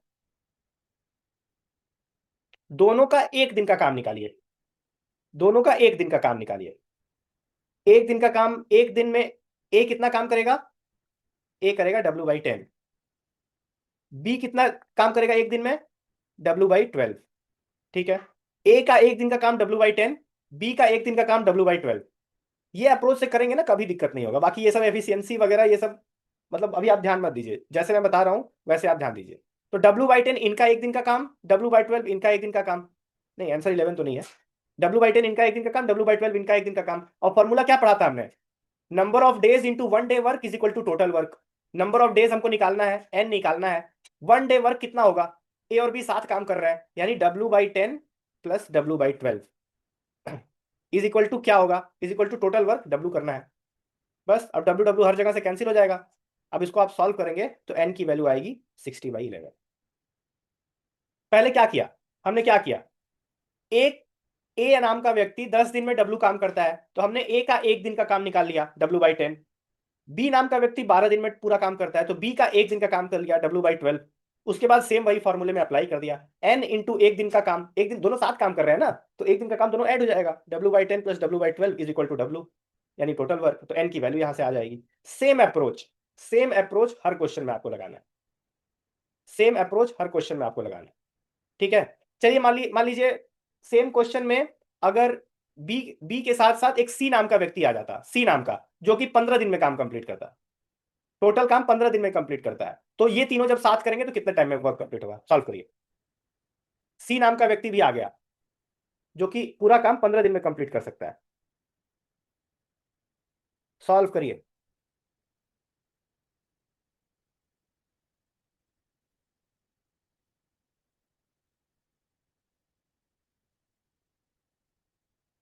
कुछ नहीं है, ए का एक दिन का काम W/10, W/10, बी का एक दिन का काम W/12, सी का एक दिन का काम W/15। अब नंबर ऑफ डेज इंटू एक दिन का काम W/10 plus W/12 plus W/15 is equal to W, W फिर कैंसिल, आंसर आ जाएगा n इज इक्वल टू 4, ठीक है। तो ऐसे करना है, अप्रोच सेम रहेगा, कभी दिक्कत नहीं होगी, कभी दिक्कत नहीं होगी। चलिए अब अगला क्वेश्चन करिए। ये थोड़ा सा सोचने वाला सवाल है, लेकिन अप्रोच वही है। A can do a piece of work in 20 days, he works for 5 days, and then B finishes it in 10 more days. In how many days will A and B finish the work together?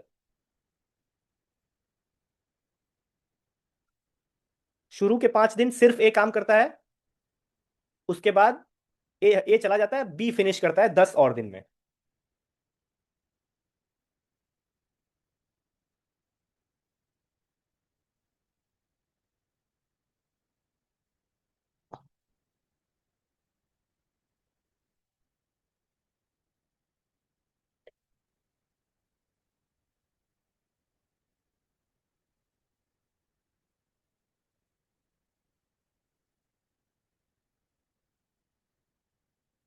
पिछले question में हमें ए तो पता था कि ए पूरा काम कितने दिन में कंप्लीट करता है, और बी भी पता था। इस क्वेश्चन में ए तो पता है लेकिन बी नहीं पता है, लेकिन एक एक्स्ट्रा इंफॉर्मेशन दिया हुआ है कि ही वर्क्स फॉर 5 डेज, ए वर्क्स फॉर 5 डेज and then B finishes it in 10 more days।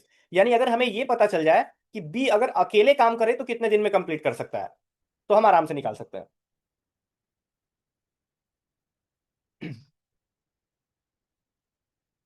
इस क्वेश्चन में अगर थोड़ी प्रॉब्लम भी हो रही है तो कोई दिक्कत नहीं है, चलिए शुरू करते हैं, ठीक है। देखते हैं क्या आंसर आएगा। ए पूरा काम कंप्लीट करेगा, ए 20 दिन में पूरा काम कंप्लीट करेगा, W, ठीक है। तो ए एक दिन में कितना काम करेगा, W/20। यहां तक तो क्लियर होगा, ए का एक दिन का काम हमने निकाल लिया, ठीक है। लेकिन बी के बारे में हमें नहीं पता है कि बी पूरा काम कितने दिन में कंप्लीट करेगा, तो मान लेते हैं कि बी एक्स दिन में पूरा काम कंप्लीट कर लेगा, और यही एक्स हमको निकालना है। अगर ये एक्स पता चल जाएगा तो आराम से हम लोग ए और बी फिनिश टुगेदर वाला निकाल सकते हैं।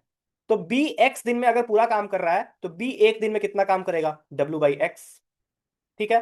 तो ये बी का एक दिन का काम आ गया, ये W/20 ए का एक दिन का काम आ गया, और W/X बी का एक दिन का काम आ गया। उसके बाद देखिए, ध्यान से देखिए, ही वर्क्स फॉर 5 डेज, कौन, ए की बात हो रही है। ए 5 दिन काम करता है, ए 5 दिन काम करता है, ए का एक दिन का वर्क हमारे पास है W/20। तो ए का 5 दिन का वर्क कितना होगा, ए का 5 दिन का वर्क कितना होगा, W/20 × 5, क्लियर है ना। W/20 × 5, यानी 5 20 कटेगा, W/4। ए का 5 दिन का वर्क W/4, बी एक दिन काम करता है, ए बी का एक दिन का काम W/X। उसके बाद क्या बोल रहा है, then B finishes it in 10 more days। तो बी का 10 दिन का काम कितना होगा, W/X × 10। समझिए इस बात को, ए का एक दिन का काम W/20 है, तो ए का 5 दिन का काम W/20 × 5 यानी W/4 हो गया। बी का एक दिन का काम W/X है, तो बी का 10 दिन का काम W/X × 10 हो जाएगा। क्लियर है ना, यहां तक क्लियर है, किसी को नहीं क्लियर है तो बताओ, यहां तक जो हमने किया, बताओ बताओ, नहीं क्लियर है तो बताओ। ए 5 दिन काम कर रहा है, क्लियर है, चलो ठीक है। तो ए का 5 दिन का काम W/4, बी का 10 दिन का काम W/X × 10, और बस, and then B finishes it in 30 more days, ठीक है। तो बस simple, W/4 plus W/X × 10 is equal to W, खत्म। यहां से एक्स की वैल्यू निकाल लो। यहां से एक्स की वैल्यू डब्ल्यू डब्ल्यू कट जाएगा ना पूरा, पूरे इक्वेशन से। 1/4 + 10/x is equal to 1। 10/x is equal to 3/4, यानी x is equal to 40/3। x is equal to 40/3। अब x की वैल्यू 40/3 आई है। x की वैल्यू 40/3 आ गई तो फिर तो ये ऊपर वाला क्वेश्चन बन गया। x की वैल्यू 40/3 आ गई फिर तो ये ऊपर वाला क्वेश्चन बन गया कि एक पूरा काम करता है, ए पूरा काम 20 दिन में करता है और बी पूरा काम 40/3 में करता है। बताओ क्लियर है ना? फिर तो निकल जाएगा ना। x आ गया हमारे पास 40/3। समझ में आया? ये मैंने जो लिखा W/4 + W/x into 10 is equal to W, इसमें किसी को प्रॉब्लम? ये मैंने क्यों लिखा?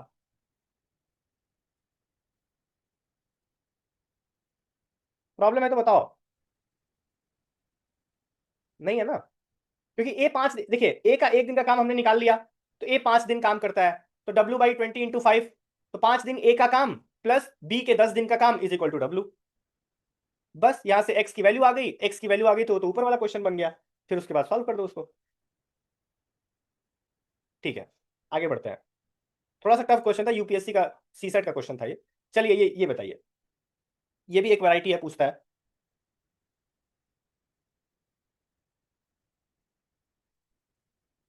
सेम क्वेश्चन है, बस इसमें क्या है कि ए कोई काम कर रहा है, बी भी कोई काम कर रहा है, और सी जो है वो डिस्ट्रॉय कर रहा है, निगेटिव वर्क कर रहा है वो। ये दोनों पॉजिटिव बिल्ड कर रहे हैं और ये डिस्ट्रॉय कर रहा है। सेम वही अप्रोच। ए के 10 दिन का काम W, बी के 5 दिन का काम W, और सी क्या कर रहा है? सी के 20 डे का काम -W। सी 20 डेज में -W पूरा डिस्ट्रॉय कर दे रहा है। तो ए का एक दिन का काम निकाल लो, वही W/10। जब आप प्रो हो जाएंगे तो सीधे आप W/10 लिखेंगे। बी का एक दिन का काम निकाल लो तो ये W/5, और इसका एक दिन का काम निकाल लो, ये निगेटिव है तो -W/20।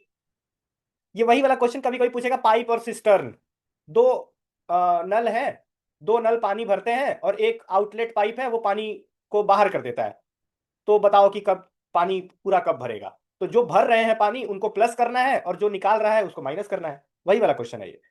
तो बस एक दिन का काम निकालो टोटल, वही simple formula, number of days into 1 day work is equal to total work. तो 1 डे वर्क कितना होगा अगर तीनों साथ काम करेंगे? तो W/10, ये प्लस करोगे, ये भी प्लस करोगे और ये माइनस करोगे। नंबर ऑफ डेज निकालना है तो नंबर ऑफ डेज को मानो n, इंटू एक दिन का काम W/10 + W/5 -W/20, क्योंकि ये डिस्ट्रॉय कर रहा है, इज इक्वल टू W। बस एक दिन का काम निकाला into number number of days किया, इज इक्वल टू W कर दिया। W/10 + W/5 -W/20 is equal to W। यहां से n की वैल्यू 4 आ जाएगी। यही है यूनिट टाइम एंड वर्क में, यही है, ज्यादा कुछ नहीं है। समझ में आया? किसी को प्रॉब्लम तो एक बार फिर से समझा सकता हूँ। देखिए बहुत सारे ना यूट्यूब पे आपको देखेंगे, ये एफिशिएंसी वो एफिशिएंसी, जरूरत ही नहीं है।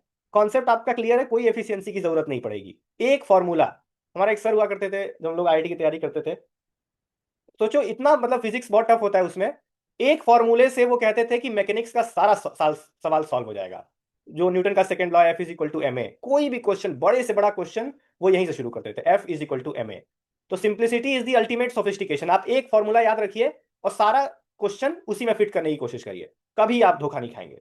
नहीं तो कभी आप ये मेथड कभी वो मेथड करके रहेंगे तो आप बहुत कंफ्यूज हो जाएंगे।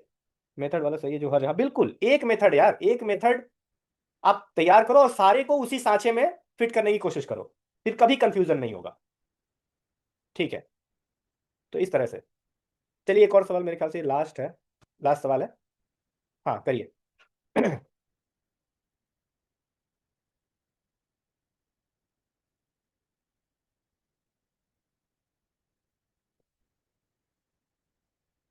इस सेशन के मैथ अटेम्प्ट करेंगे वरना छोड़ देते, थैंक यू सर।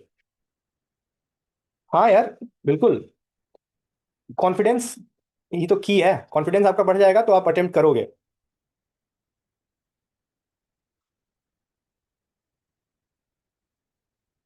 ध्यान से सवाल को पढ़िए। X men can do a work in 30 days if 6 more men are working, then work could be finished in 10 days less, what is the original number of men? हर बार एक आदमी थे, यहाँ एक्स आदमी है। हाँ हाँ, रिकॉर्डिंग अवेलेबल होगी, टेंशन मत लो, रिकॉर्डिंग तो होती ही है अवेलेबल हमेशा।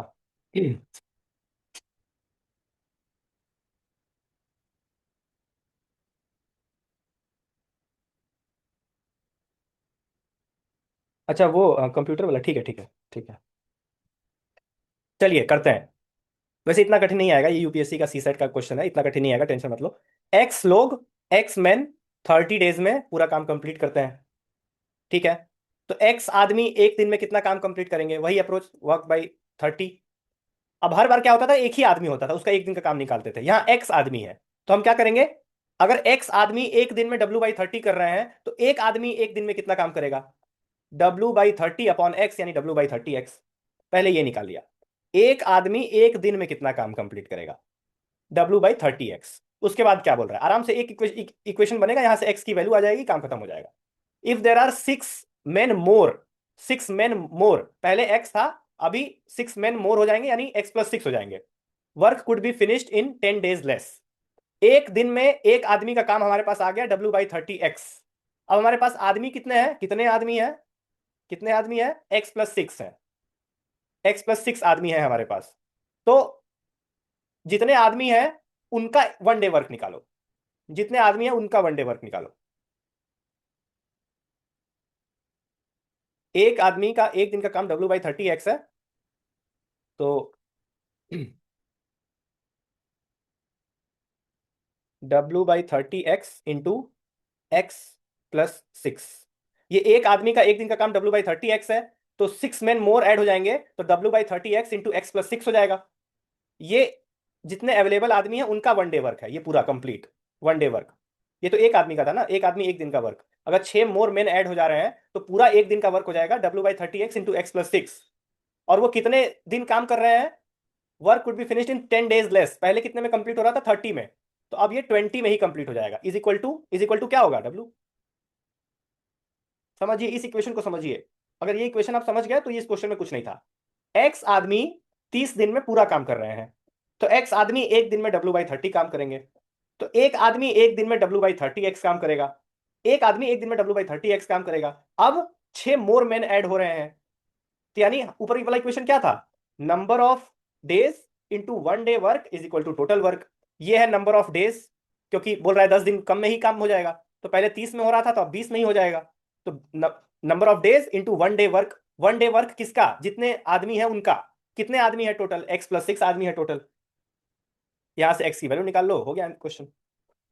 12 आ रहा है, अच्छा 12+6, 18 × 20/30, 18, हाँ 12 भी आएगा, 12 भी आएगा, ठीक है ना। किसी को ये इक्वेशन से अभी भी दिक्कत है तो मैं फिर से समझा दूंगा। इस इक्वेशन में दिक्कत किसी को, एक आदमी का एक दिन का काम निकाल लिया, फिर जितने आदमी हैं उससे मल्टीप्लाई कर दिया, फिर जितने दिन वो काम करेंगे उनसे मल्टीप्लाई कर दिया, इज इक्वल टू डब्ल्यू कर दिया। क्लियर या नॉट क्लियर बताओ। इतना टफ नहीं आएगा, टेंशन मत लो। वैसे टफ है भी नहीं यार, टफ है भी नहीं। हैबिट में आ रही क्वेश्चन इक्वेशन। हाँ, बस क्या होता है मैथ में यही है यार, झूठ कहते हैं वो लोग कि मैथ बहुत कॉन्सेप्चुअल है, you need high level of intelligence. नहीं भाई, नहीं भाई, बिल्कुल भी नहीं। हर चीज यार, दुनिया में कोई भी चीज ऐसी नहीं है जो आप प्रैक्टिस से सीख ना सकते हो, चाहे आपने उसे 25 साल में सीखना शुरू किया या 35 साल में सीखना शुरू किया, कोई दिक्कत नहीं है। It's all about getting habituated. आप हैबिचुएट कर लेते हैं खुद को, आपको पैटर्न समझ में आने लगता है कि यार ये क्वेश्चन तो मैंने 50 बार किया हुआ है। तो बस मैथ में क्यों ऐसा बोला जाता है कि प्रैक्टिस जो जितना करेगा, और मैथमेटिक्स किसी का सगा नहीं है, बिना प्रैक्टिस करे जाएंगे आपके भी नंबर कम आएंगे। जो आईआईटी आजकल क्यों होता है कि आईआईटीएन आईआईएम वाले लोगों का सीसेट क्लियर नहीं होता है, क्योंकि एक इम्प्लिसिट कॉन्फिडेंस या ओवर कॉन्फिडेंस होता है कि हमको हमको थोड़ी जरूरत है प्रैक्टिस करने की। तो वो जब अपने प्राइम में उन्होंने काफी मैथ सॉल्व किया होगा, लेकिन हाल फिलहाल में सॉल्व किया नहीं, जाके पेपर में सॉल्व करते हैं और वहाँ टाइम कंस्ट्रेंट भी होता है और सवाल स्ट्रेट फॉरवर्ड होते नहीं है, मामला फंस जाता है क्योंकि प्रैक्टिस में है नहीं। तो इसलिए बस यही, जैसे आपने सीख लिया ये यूनिटरी मेथड का, अब इससे 10-15 सवाल आप सॉल्व कर लेंगे, खत्म काम, जिंदगी भर के लिए यूनिटरी मेथड आपका क्लियर हो जाएगा। अच्छा इसको सॉल्व कर दीजिए। यार ये डब्ल्यू डब्ल्यू कैंसिल हो गया ना, डब्ल्यू डब्ल्यू कैंसिल हो गया इधर उधर। ये डब्ल्यू इधर से डब्ल्यू कैंसिल हो गया, तो 20x + 120 = 30x, यानी 10x = 120, x = 12। इसमें क्या था, कुछ तो नहीं था। x/6/30, 30 था, 30x था। डब्ल्यू डब्ल्यू इधर उधर कैंसिल हो गया, 30x को उधर ले गए, और 20x + 120, फिर 20x को इधर लाएंगे, 10x = 120, x = 12। आया समझ में?